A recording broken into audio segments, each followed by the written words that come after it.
ವಂದೇ ವಂದಾರು ಲೋಕ ಪ್ರಣೀಹಿತ ವಿಮಲಾನಂದ ಸಂದೋಹ ಮಾಲಾಂ ಬಾಲಾಂ ಬಾಲಾರ್ಕ ಕೋಟಿ ಪ್ರತಿಮ ಸುಷಮಯಾ ಭಾಸುರಾಂ ಭೂಸುರಾಣಾಂ ಸಂಸಾರಾಮೋಘ ಕೃತ್ಯ ಪ್ರಚಲನ ವಿಧೃತಾನಂದ ಸತ್ಕಲ್ಪವಲ್ಲೀಂ ಕಲ್ಯಾಗಲ್ಪಾಡಿ ಲೋಕೋದ್ಧರಣ ಕೃತ ಪದಾಂ ಭಕ್ತನಂ ರಾಂ ಭವಾನಿ. ಸಂಸ್ಕೃತಿ ನಮ್ಮ ಬೇರುಗಳಾದರೆ ಆಧುನಿಕತೆ ನಮ್ಮ ರೆಕ್ಕೆಗಳು. ಬೇರುಗಳನ್ನು ಮರೆಯದೆ ರೆಕ್ಕೆಗಳನ್ನು ಬಿಚ್ಚಿ ಹಾರುವುದೇ ನಮ್ಮ ಪ್ರಗತಿ. ಗೌರವಾನ್ವಿತ ಗುರು ಹಿರಿಯರೇ, ಬಂಧು ಭಗಿನಿಯರೇ ಹಾಗೂ ನನ್ನ ಆತ್ಮೀಯ ಸ್ನೇಹಿತರೆ, ನಿಮ್ಮ ಎಲ್ಲರಿಗೂ ನಾನು ಡಾಕ್ಟರ್ ವಿದ್ಯಾ ಅಂಗ್ರಾಜೆ ಮಾಡುವ ಪ್ರಣಾಮಗಳು. ಇಂದು ನಾವು ಜಾಲತಾಣದ ಈ ಗೂಗಲ್ ಮೀಟ್ ವೇದಿಕೆಯ ಮೂಲಕ ಒಂದೆಡೆ ನಮ್ಮ ಸಾವಿರಾರು ವರ್ಷಗಳ ಪರಂಪರೆ, ಮೌಲ್ಯಗಳು, ಆಚರಣೆಗಳು ಹಾಗೂ ಜೀವನ ದರ್ಶನವನ್ನು ಪ್ರತಿನಿಧಿಸುವ ಸನಾತನ ಸಂಸ್ಕೃತಿಯನ್ನು, ಹಾಗೂ ಇನ್ನೊಂದೆಡೆ ವಿಜ್ಞಾನ, ತಂತ್ರಜ್ಞಾನ, ಹೊಸ ಆಲೋಚನೆಗಳು ಮತ್ತು ಬದಲಾಗುತ್ತಿರುವ ಜೀವನ ಶೈಲಿಯನ್ನು ಪ್ರತಿನಿಧಿಸುವ ಆಧುನಿಕತೆಯ ಬಗ್ಗೆ ವಿಚಾರ ವಿನಿಮಯ ಮಾಡಿಕೊಳ್ಳುವುದಕ್ಕೋಸ್ಕರ ಒಟ್ಟು ಸೇರಿದ್ದೇವೆ.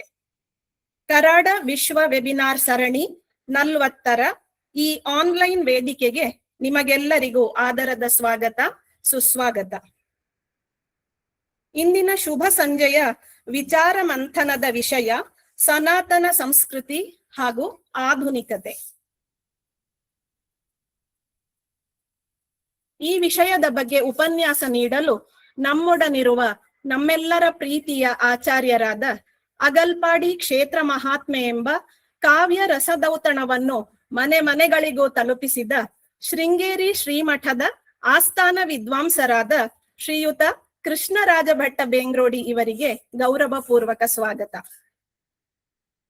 ಇಂದಿನ ಕಾರ್ಯಕ್ರಮದ ಮೊದಲ ಶುಭಾರಂಭದಲ್ಲಿ ನಮ್ಮೆಲ್ಲರ ಮನಸ್ಸಿನಲ್ಲಿ ಜ್ಞಾನವೆಂಬ ಜ್ಯೋತಿ ಬೆಳಗಲೆಂಬ ಪ್ರಾರ್ಥನೆಯೊಂದಿಗೆ ದೈವಿಕ ಸ್ಪರ್ಶ ನೀಡಲು ಶ್ರೀಮತಿ ಲಲಿತಾದೇವಿ ಪಡಿಕ್ಕಲ್ಲು ಇವರಲ್ಲಿ ವಿನಂತಿಸುತ್ತಿದ್ದೇನೆ. ಓಂ ಶ್ರೀ ಗುರುಭ್ಯೋ ನಮಃ. ವಕ್ರತುಂಡ ಮಹಾಕಾಯ ಸೂರ್ಯಕೋಟಿ ಸಮಪ್ರಭಾ ನಿರ್ವಿಘ್ನಂ ಕುರು ಮೇ ದೇವ ಸರ್ವಕಾರ್ಯೇಷು ಸರ್ವದಾ ಸರ್ವಕಾರ್ಯೇಷು ಸರ್ವದಾ. ಧಿಮಿಕಿಟ ಧಿಮಿಕಿಟ ಭಾಜ ಮೃದಂಗ ಬ್ರಹ್ಮತಾಳಧರಿ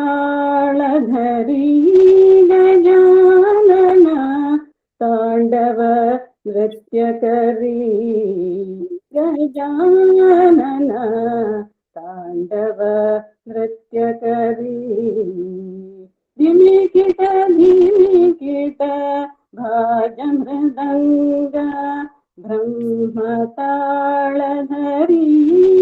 ಗಜಾನನ ತಾಂಡವ ನೃತ್ಯಕರಿ ಗಜಾನನ ತಾಂಡವ ನೃತ್ಯಕರಿ.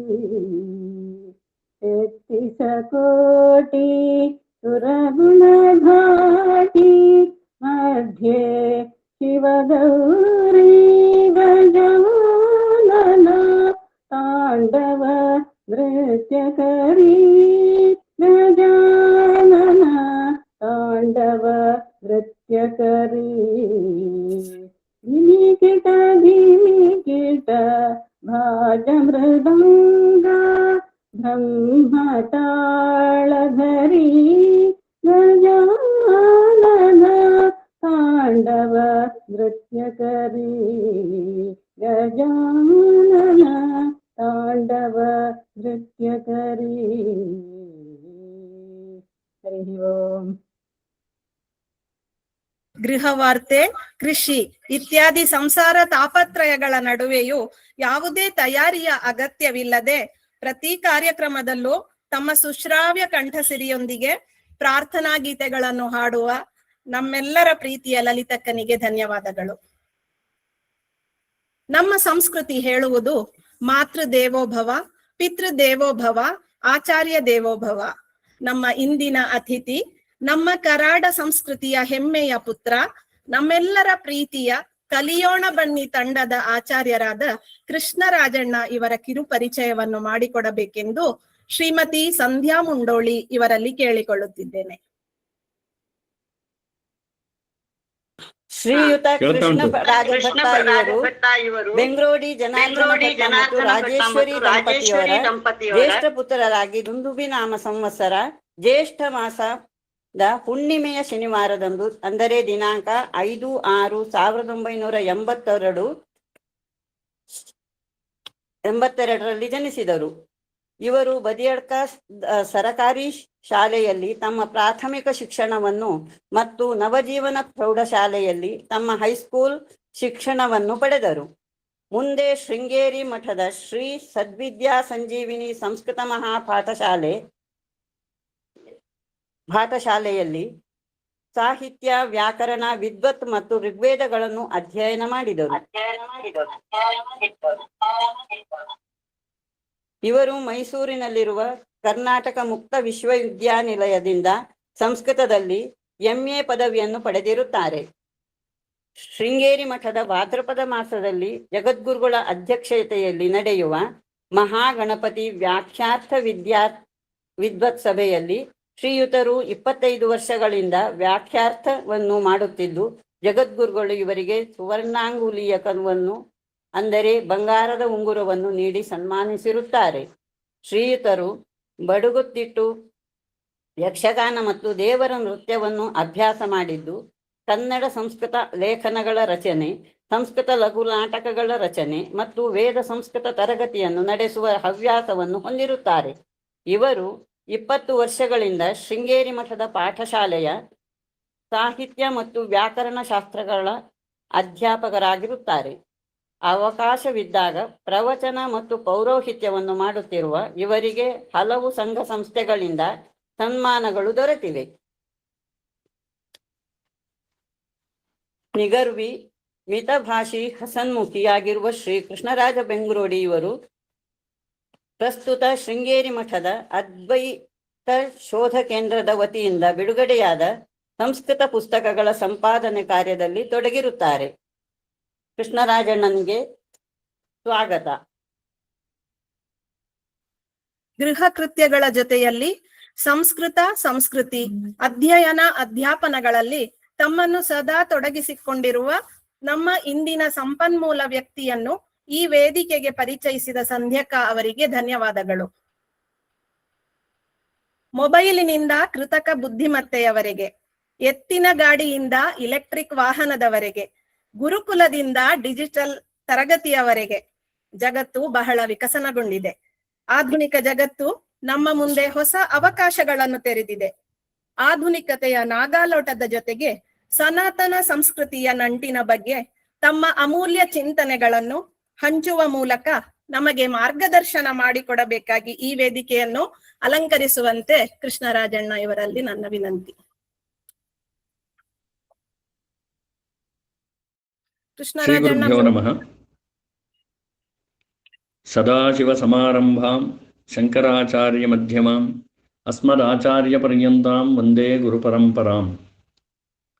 ಚತುರ್ದಶಸು ವಿದ್ಯಾಸು ರಮತೇಜಾ ಸರಸ್ವತಿ ಸಾ ದೇವಿ ಕೃಪಯಾ ಯುಕ್ತಾ ಜಿಹ್ವಾ ಸಿದ್ಧಿಂ ಕರೋತು ಮೇ. ವೃಂದದಲ್ಲಿರುವಂತಹ ಎಲ್ಲರಿಗೂ ನನ್ನ ನಮಸ್ಕಾರ ಪೂರ್ವಕವಾದ ಸ್ವಾಗತವನ್ನು ಕೋರ್ತಾ, ಮೊದಲನೇದಾಗಿ ಒಂದು ವಿಜ್ಞಾಪನೆಯನ್ನು ಮಾಡ್ತಾ ಇದ್ದೇನೆ. ಏನಂದರೆ, ಅನೇಕ ಮಂದಿ, ಈಗ ಬಹುಶಃ 40ನೇ ವೆಬಿನಾರ್ ಅಂತ ಹೇಳ್ತಾ ಇದ್ದಾರೆ, ಅನೇಕ ಮಂದಿ ಹಿರಿಯರು ಅನೇಕ ವಿಚಾರಗಳಲ್ಲಿ ಬಹಳ ವಿಸ್ತೃತವಾಗಿ ಈ ಚಿಂತನೆಯನ್ನು ಹಿಂದೆ ನಡೆಸಿಕೊಟ್ಟಿರಬಹುದು. ಆಗಿರಬೇಕಾದ್ರೆ ಬಹುಶಃ ಇದರಲ್ಲಿ ಯಾರೋ ಒಬ್ಬರಿಬ್ಬರು ಮಾತ್ರ ಕಿರಿಯ ವಯಸ್ಸಿನವರಿದ್ದರು, ಉಳಿದವರೆಲ್ಲ ಹಿರಿಯರು ಅಂತ ನಾನು ನೋಡಿದ್ದೀನಿ. ಆದ್ದರಿಂದ ಅಂತಹ ಕಿರಿಯವರಲ್ಲಿ ಕಿರಿಯ ನಾನು ಕೂಡ ಒಂದು ಚಿಂತನೆ ಅನ್ನುವಂತಹ ಭಾವನೆಯಿಂದ ಈ ಒಂದು ಸಂದರ್ಭದಲ್ಲಿ ಕೆಲವು ನನ್ನ ಅನಿಸಿಕೆಗಳನ್ನು ಹಂಚಿಕೊಳ್ಳಲಿಕ್ಕೆ ಹೊರಡ್ತಾ ಇದ್ದೇನೆ. ಮತ್ತೊಂದು ವಿಚಾರ ಏನು ಅಂತ ಹೇಳಿದರೆ, ಈ ಸನಾತನ ಅನ್ನುವ ಶಬ್ದ ಬಂದ ಕೂಡಲೇ ಅಥವಾ ಸನಾತನ ಸಂಸ್ಕೃತಿ ಎನ್ನುವ ಶಬ್ದ ಬಂದ ಕೂಡಲೇ ಅನೇಕ ಮಂದಿಯ ಮನಸ್ಸಿನಲ್ಲಿ ಭಾವನೆಗಳು ಬೇರೆ ಥರ ಇರುತ್ತೆ ಈಗಿನ ಕಾಲದಲ್ಲಿ. ಹಾಗಾಗಿ ಅದರಲ್ಲೂ ಸನಾತನ ಸಂಸ್ಕೃತಿ ಮತ್ತು ಆಧುನಿಕತೆ ಇದು ಎರಡನ್ನು ಒಟ್ಟಿಗೆ ನಾವು ಹೊಂದಿಸ್ಕೊಂಡು ಹೋಗಬೇಕಿದ್ರೆ ಬಹಳ ಕಷ್ಟ ಇದೆ. ಹಾಗಾಗಿ ಮೊದಲಿಗೆ ನಾನು ಒಂದು ವಿಚಾರವನ್ನು ವಿಜ್ಞಾಪನೆ ಮಾಡ್ತಾ ಇದ್ದೇನೆ ಎಲ್ಲರಲ್ಲಿ. ಏನು ಅಂದರೆ, ನಾನು ಆಧುನಿಕತೆಯ ವಿರೋಧಿ ಖಂಡಿತ ಅಲ್ಲ. ಆಧುನಿಕ ಕಾಲದಲ್ಲಿ ಯಾವ ಯಾವ ಒಂದು ಸೌಲಭ್ಯ ಇದೆಯೋ ಅದನ್ನೆಲ್ಲ ನಾನು ಉಪಯೋಗಿಸಿಕೊಂಡು ಆಧುನಿಕ ಯುಗದ ವೇಗದ ಜೊತೆಯಲ್ಲಿ ನಾನು ಜೀವಿಸ್ತಾ ಇರುವವನು. ಯಾಕಂದರೆ ಮೊಬೈಲ್ ಆಗಲಿ, ಕಂಪ್ಯೂಟರ್ ಆಗಲಿ, ಈ ಕಾರು, ವಿಮಾನ, ರೈಲು ಇದನ್ನೆಲ್ಲ ಈಗ ನಾನು ಉಪಯೋಗಿಸ್ತಾ ಇರುವುದರಿಂದ ಇದನ್ನು ಯಾವುದು ತಪ್ಪು ಅಂತ ಹೇಳುವಂತಹ ಒಂದು ಭಾವನೆ ನನ್ನಲ್ಲಿ ಖಂಡಿತ ಇಲ್ಲ. ಆದರೆ ನಾನು ಮುಖ್ಯವಾಗಿ ಇಲ್ಲಿ ಯೋಚನೆ ಅಥವಾ ಚಿಂತನೆ ಮಾಡಲಿಕ್ಕೆ ಹೊರಟ ವಿಚಾರ ಏನು ಕೇಳಿದರೆ, ಈ ಒಂದು ಆಧುನಿಕತೆಯ ವೇಗದಲ್ಲಿ ನಮ್ಮತನವನ್ನು ನಾವು ಎಲ್ಲೋ ಕಳೆದುಕೊಳ್ತಾ ಇದ್ದೇವೇನೋ ಅನ್ನುವಂತಹ ಭಾವನೆ ನನ್ನ ಮನಸ್ಸಿನ ಮೂಲೆಯಲ್ಲಿದೆ. ಅದನ್ನು ನಾನು ವ್ಯಕ್ತಪಡಿಸಲಿಕ್ಕೆ ಸ್ವಲ್ಪ ಪ್ರಯತ್ನವನ್ನು ಮಾಡ್ತೇನೆ. ಯಾರೂ ಅನ್ಯಥಾ ಭಾವಿಸಬಾರದು. ಯಾಕಂದರೆ ನಮ್ಮ ಒಂದು ಮಾನವ ಜನ್ಮ ಅನ್ನುವಂಥದ್ದು ನಾವು ಯೋಚನೆ ಮಾಡಿದಾಗ ಯಾಕೆ ಇರುವಂಥದ್ದು ನಾವು ನೋಡ್ತೇವೆ. ಈ ಒಂದು ಮಾನವ ಜನ್ಮವನ್ನು ಪಡೆದ ಮೇಲೆ ನಾವು ಏನು ಮಾಡಬೇಕು? ಪ್ರಪಂಚದಲ್ಲಿ ಅನೇಕ ಲಕ್ಷ ವಿಧವಾದಂತಹ ಜೀವಿಗಳಿದೆ. ಇರುವೆ, ಸೊಳ್ಳೆ, ಜಿಂಕೆ, ದನದಿಂದ ಹಿಡಿದು ಪಕ್ಷಿಗಳು, ಪ್ರಾಣಿಗಳು, ಮನುಷ್ಯರು. ಇದರಲ್ಲಿ ಮನುಷ್ಯನಿಗೆ ಒಂದು ವಿಶಿಷ್ಟವಾದಂತಹ ಸ್ಥಾನ ಯಾಕೆ ಅಂತ ನಾವು ನೋಡಿದಾಗ ಒಂದನ್ನು ನಾವು ಯೋಚನೆ ಮಾಡಬೇಕು. ನಮಗೆ ಈ ಜನ್ಮ ಬಂದಿರುವಂಥದ್ದು ಅನೇಕ ಪುಣ್ಯದ ಫಲದಿಂದ. ಇದನ್ನು ನಾವು ಯಾವುದಕ್ಕೆ ಉಪಯೋಗಿಸಿಕೊಳ್ಳಬೇಕು ಅಂತ ಕೇಳಿದರೆ, ನಮ್ಮ ಸಂಸ್ಕೃತಿಯಲ್ಲಿ ಇರುವಂಥದ್ದು ಏನು ಅಂದರೆ, ಈ ಒಂದು ಜನ್ಮ ಇರುವಂಥದ್ದು ಶಾಶ್ವತವಾದಂತಹ ಸುಖವನ್ನು ಪಡೀಲಿಕ್ಕೆ, ಅಂದರೆ ನಮ್ಮ ಈ ಸಾಂಸಾರಿಕ ದುಗುಡ ದುಮ್ಮಾನಗಳಿಂದ ಬಿಡುಗಡೆ ಹೊಂದಿ ಒಂದು ನಿತ್ಯವಾದ ಯಾವಾಗಲೂ ಸುಖವಾಗಿ ಇರಲಿಕ್ಕೆ ಇರುವಂತಹ ಒಂದು ಸಾಧನ ಈ ಮನುಷ್ಯ ಜನ್ಮ. ಯಾಕೆ ಅಂತ ನಾವು ಯೋಚನೆ ಮಾಡಿದರೆ, ಈಗ ನಮ್ಮ ಒಂದು ಸಂಸ್ಕೃತಿಯ ಹಿಂದಿನ ಒಂದು ಋಷಿಮುನಿಗಳ ಆದೇಶದ ಪ್ರಕಾರ ಆಗಲಿ ಅಥವಾ ನಮ್ಮ ಹಿಂದಿನವರು ಬಾಳಿ ಬದುಕಿದ ಒಂದು ಕ್ರಮವಾಗಲಿ, ಈ ಜನ್ಮ ಇರುವಂಥದ್ದು ಈಗಿನ ಭಾಷೆಯಲ್ಲಿ ಹೇಳೋದಿದ್ರೆ ವಿಲಾಸಿ ಜೀವನಕ್ಕೆ ಅಥವಾ ಎಂಜಾಯ್ಮೆಂಟಿಗೆ ಅಲ್ಲ ಅಂತ ನಮಗೆ ಪ್ರಧಾನವಾಗಿ ಕಾಣ್ತಾ ಇದೆ. ಆದರೆ ಈಗಿನ ಒಂದು ಆಧುನಿಕತೆಯಲ್ಲಿ ನಾವು ನೋಡ್ತಾ ಇದ್ದರೆ ನಮ್ಮ ಈ ಜನ್ಮ ಕೇವಲ ಎಂಜಾಯ್ಮೆಂಟಿಗೆ ಸೀಮಿತವಾಗಿದೆ ಅಂತ ಅನ್ನಿಸ್ತಾ ಇದೆ. ಹಾಗಿದ್ದರೆ ನಮಿಗೂ ಪ್ರಾಣಿಗಳಿಗೂ ಏನು ವ್ಯತ್ಯಾಸ ಇಲ್ವಾ? ನಾವು ಮೊದಲನೇ ಪ್ರಶ್ನೆ ಮಾಡಿಕೊಳ್ಬೇಕು. ಯಾಕಂದರೆ ಈಗ ಸಂಸ್ಕೃತದಲ್ಲಿ ಒಂದು ಮಾತೇನಿದೆ ಅಂತ ಕೇಳಿದರೆ, ಆಹಾರ ನಿದ್ರಾ ಭಯ ಮೈಥುನಾನಿ ಸಮಾನಮೇತತ್ ಪಶುಭಿರ್ನರಾಣ. ಆಹಾರ ನಮಿಗೂ ಇದೆ, ಪ್ರಾಣಿಗಳಿಗೂ ಇದೆ. ನಿದ್ರೆ ನಮಿಗೂ ಇದೆ, ಪ್ರಾಣಿಗಳಿಗೂ ಇದೆ. ಭಯ ಅನ್ನುವಂಥದ್ದು ನಮಿಗೂ ಇದೆ, ಪ್ರಾಣಿಗಳಿಗೂ ಇದೆ. ಹಾಗೆ ಸಂತಾನೋತ್ಪತ್ತಿ ಮಾಡುವ ಸಾಮರ್ಥ್ಯ ಪ್ರಾಣಿಗಳಿಗೂ ಇದೆ, ಮನುಷ್ಯರಿಗೂ ಇದೆ.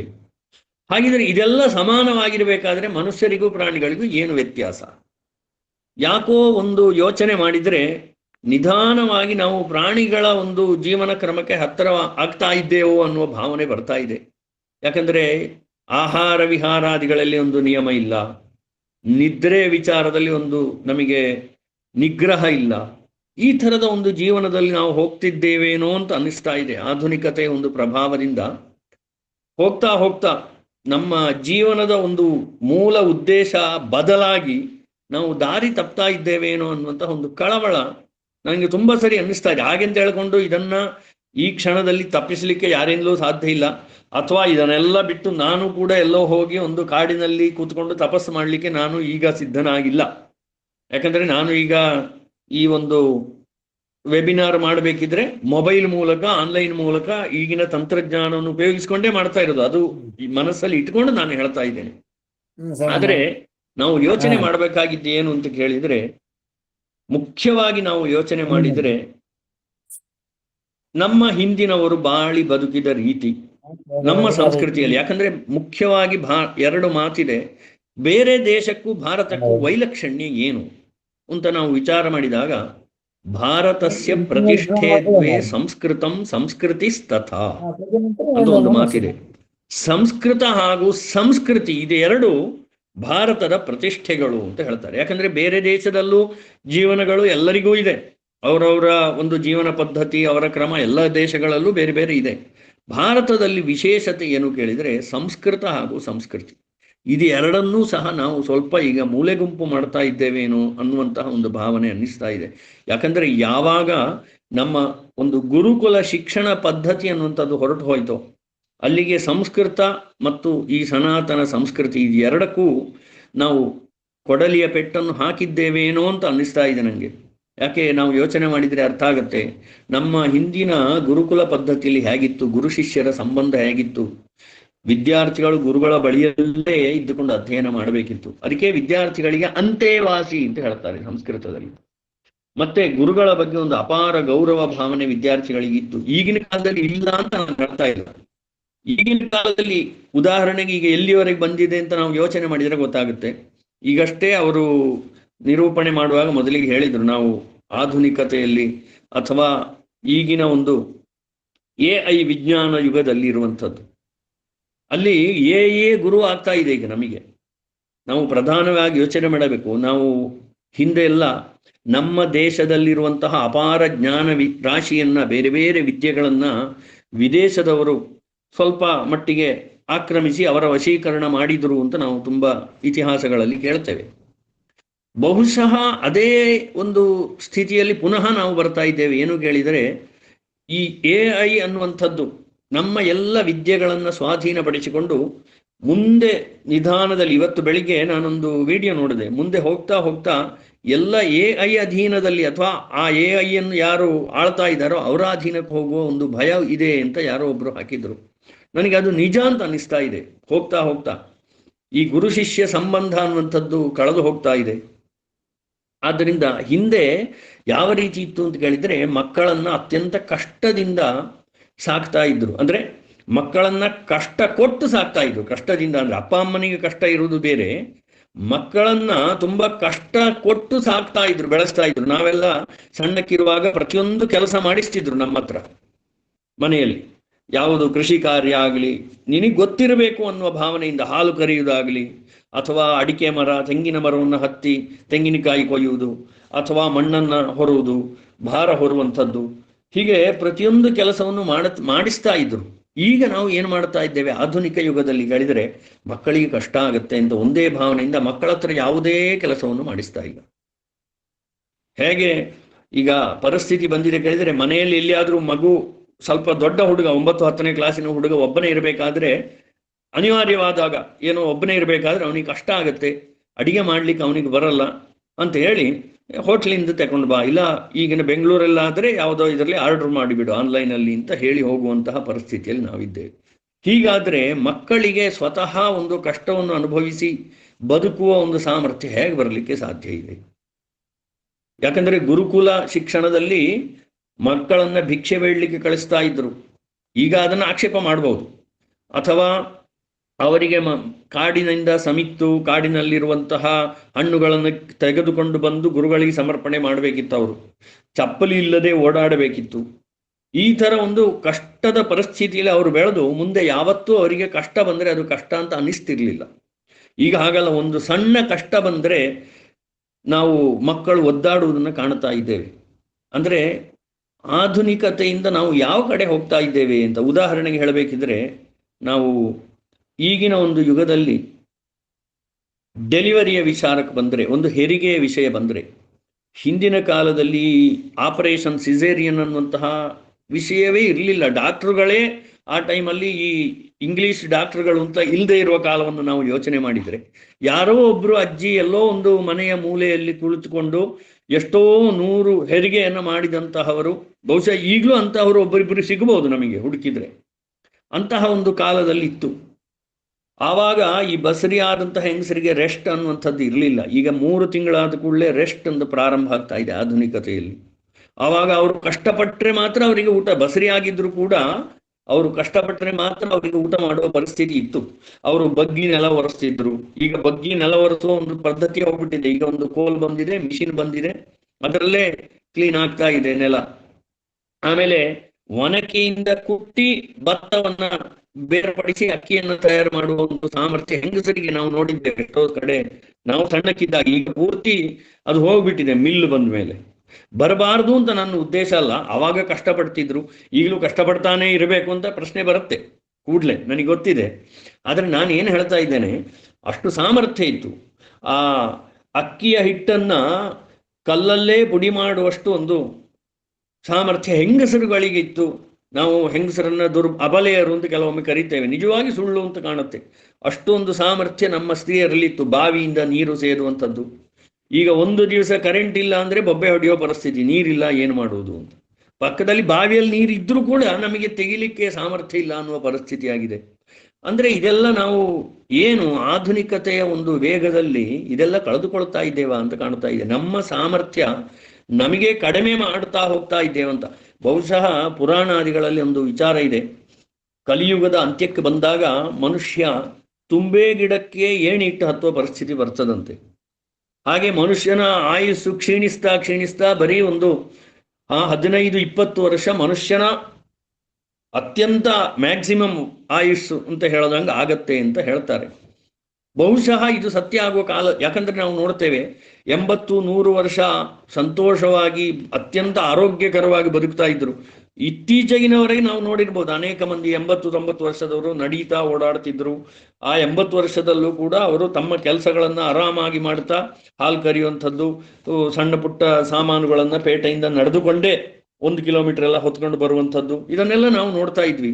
ಆದರೆ ಹೋಗ್ತಾ ಹೋಗ್ತಾ ನಮಗೆ ಅರ್ಧ ಕಿಲೋಮೀಟರ್ಗೂ ಆಟೋ ಬೇಕು, ಈ ಥರದ ಪರಿಸ್ಥಿತಿಯಲ್ಲಿ ನಾವಿದ್ದೇವೆ. ಅಂದ್ರೆ ಈ ಒಂದು ವೇಗದಿಂದ ನಮ್ಮ ಸಾಮರ್ಥ್ಯವನ್ನು ನಾವು ಕಡಿಮೆ ಮಾಡ್ಕೊಳ್ತಾ ಇದ್ದೇವೇನೋ ಅನ್ನುವಂತಹ ಭಾವನೆ ಬರ್ತಾ ಇದೆ. ಅಷ್ಟೇ ಅಲ್ಲದೆ ಈ ಥರ ಯೋಚನೆ ಮಾಡ್ತಾ ಹೋದರೆ ತುಂಬಾ ವಿಚಾರಗಳಲ್ಲಿ ನಮ್ಮ ಸಾಮರ್ಥ್ಯ ಕ್ಷೀಣಿಸ್ತಾ ಇದೆ. ಉದಾಹರಣೆಗೆ ನೆನಪಿನ ಶಕ್ತಿ. ನಾವು ನಮ್ಮ ವೇದ ಕಾಲದಲ್ಲಿ ಯೋಚನೆ ಮಾಡಿದಾಗ ವೇದಗಳು ನಾವು 4 ಹೇಳ್ತೇವೆ. ನಿಜವಾಗಿ ವೇದ ಸಮಗ್ರವಾಗಿ ಒಂದು ಭಾಗವಾಗಿ ಇತ್ತಂತೆ.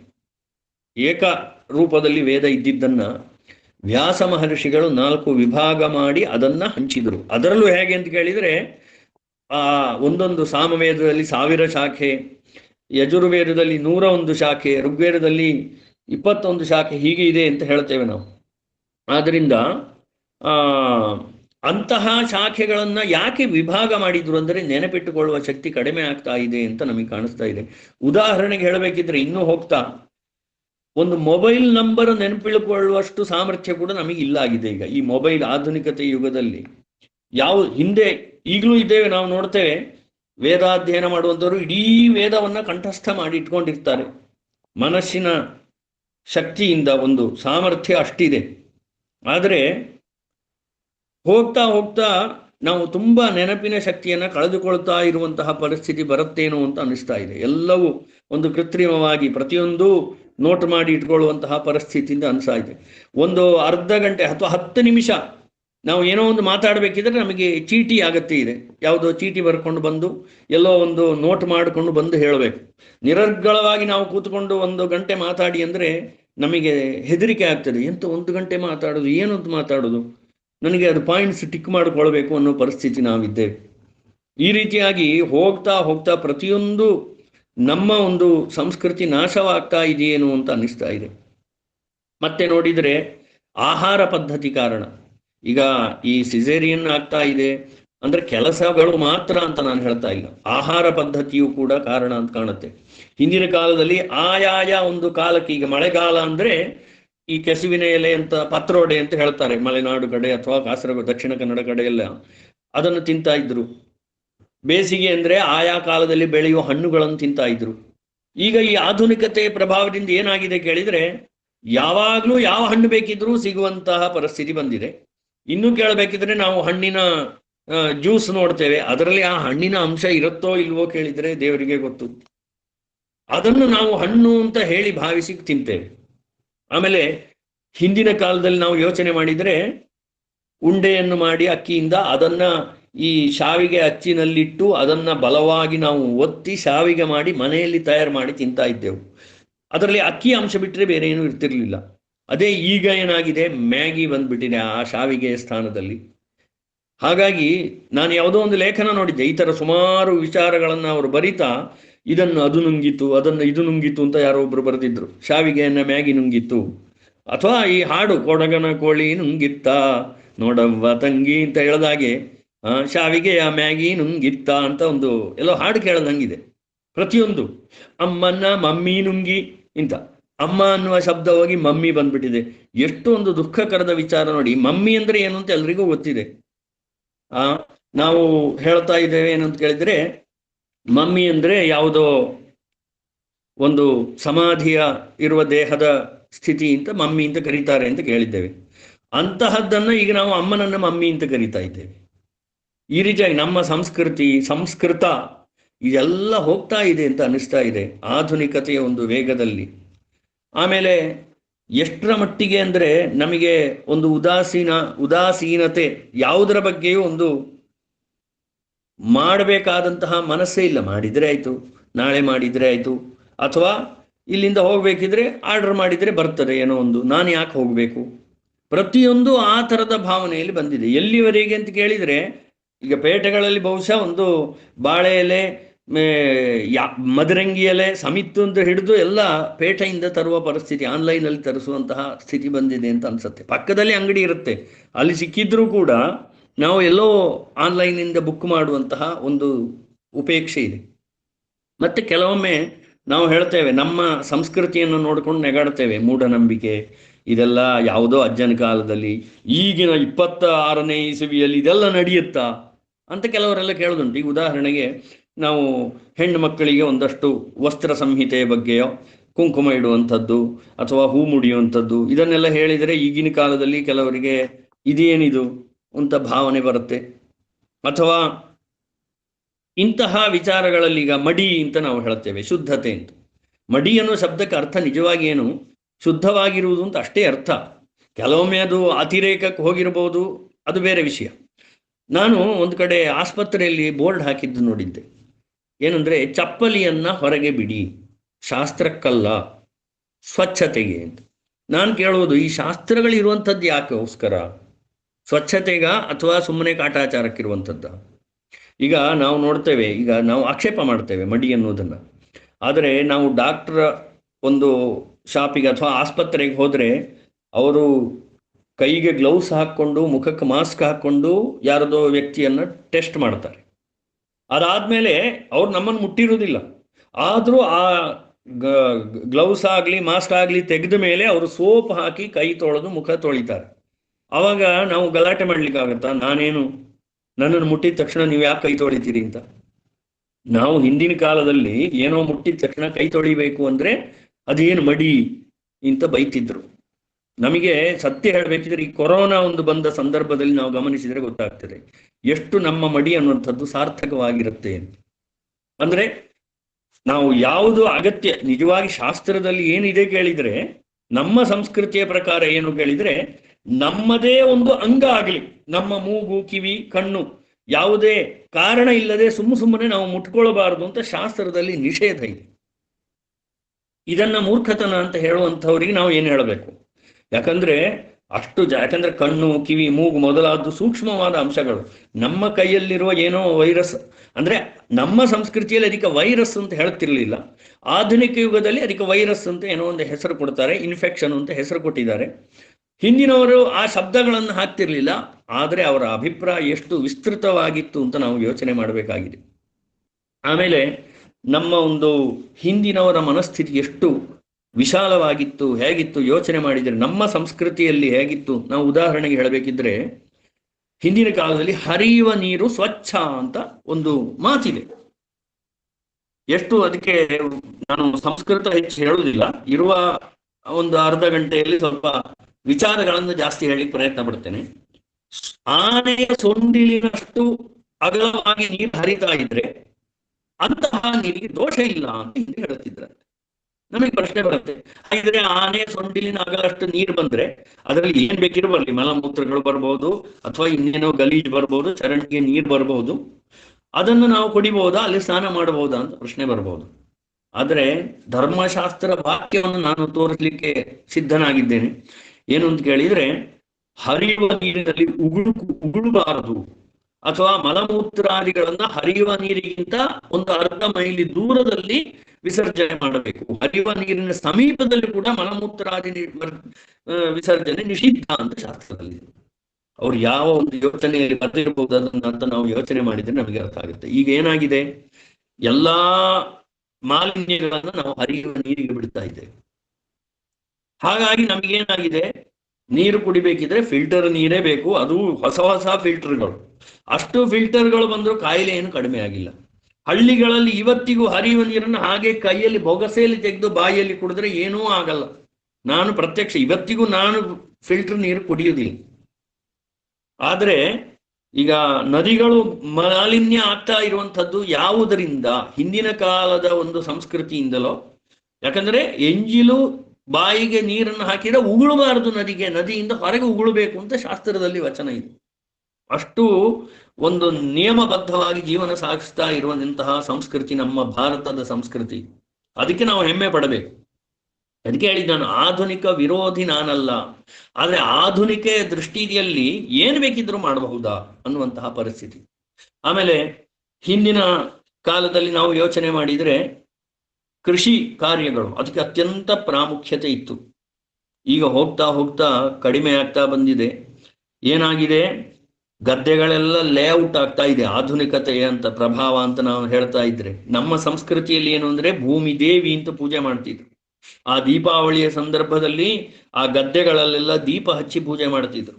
ಅಥವಾ ನಾವು ಹೊಸತು ಅಂತ ಮಾಡ್ತೀವಿ, ಅಂದ್ರೆ ಆ ಹೊಸದಾದ ಭತ್ತದ ತೆನೆಯನ್ನು ತಂದು ಅದಕ್ಕೆ ಪೂಜೆ ಮಾಡಿ ಮನೆಗಳಲ್ಲಿ ಅಲ್ಲಲ್ಲಿ ಗೋಶಾಲೆಯಲ್ಲಿಯೋ ನಮ್ಮ ವಾಹನಕ್ಕೋ ನಮ್ಮ ಮೊಸರು ಕಡಿಯುವ ಇದಕ್ಕೋ ಎಲ್ಲ ಅಲ್ಲಲ್ಲಿ ತೊಟ್ಟಿಲಿಗೆ ಎಲ್ಲ ಭತ್ತದ ತೆನೆಯನ್ನು ಕಟ್ಟುವ ಸಂಪ್ರದಾಯ ಈಗಲೂ ಕೆಲವು ಕಡೆ ಇದೆ. ಆದ್ರೆ ಈಗ ಭತ್ತವೇ ಸಿಕ್ಕುವುದಿಲ್ಲ, ತೊಟ್ಟಿಲು ಮನೆಯಲ್ಲಿ ಇಲ್ಲವೇ ಇಲ್ಲ. ಈಗೆಲ್ಲ ತೊಟ್ಟಿಲು ಬದಲಿಗೆ ನಮ್ದು ಮಾಡರ್ನ್ ಆಧುನಿಕತೆಯಿಂದ ಮರದ ತೊಟ್ಟಿಲಿಲ್ಲ, ಯಾವುದೋ ಒಂದು ರೆಡಿಮೇಡ್ ಸಿಗುತ್ತೆ, ಅದರಲ್ಲಿ ಒಂದು 4 ತಿಂಗಳು ಮಗು ಇರುತ್ತೆ. ಆಮೇಲೆ ಮಗುವನ್ನ ಎಲ್ಲೋ ನರ್ಸರಿಯಲ್ಲೋ ಯಾವುದೋ ನೋಡ್ಕೊಳ್ಳೋರು ಇರ್ತಾರಲ್ಲ, ಇಂಗ್ಲಿಷ್ನಲ್ಲಿ ಶಬ್ದ ಗೊತ್ತಿಲ್ಲ ನಂಗೆ, ಅಲ್ಲಿ ಹೋಗಿ ಬಿಡ್ತೇವೆ, ಅಲ್ಲಿಗೆ ಮುಗೀತು. ವಯಸ್ಸಾದ್ಮೇಲೆ ಅದೇ ಮಕ್ಕಳು ಅಪ್ಪ ಅಮ್ಮನನ್ನ ವೃದ್ಧಾಶ್ರಮದಲ್ಲಿ ಬಿಡ್ತಾರೆ. ಅಲ್ಲಿಗೆ ನಮ್ಮ ಒಂದು ಆಧುನಿಕತೆಯ ಪ್ರಭಾವ ಮುಗೀತು. ಎಲ್ಲರೂ ಅಂತ ನಾನು ಹೇಳ್ತಾ ಇಲ್ಲ, ನಾವು ಇದನ್ನೆಲ್ಲ ವಿಚಾರ ಮಾಡುವ ಪರಿಸ್ಥಿತಿಯಲ್ಲಿದೆ. ಈಗ ಏನಾಗಿದೆ, ಅಂತಹ ಗದ್ದೆಗಳು, ಯಾವ ಗದ್ದೆಯನ್ನ ಭೂಮಿ ದೇವಿ ಅಂತ ಪೂಜೆ ಮಾಡಿ ನಾವು ದೀಪಾವಳಿಯಲ್ಲಿ ದೀಪ ಹಚ್ಚುತ್ತಿದ್ದೇವೋ ಅಂತಹ ಗದ್ದೆಗಳು ಹೋಗಿ ಲೇಔಟ್ ಆಗ್ತಾ ಇದೆ.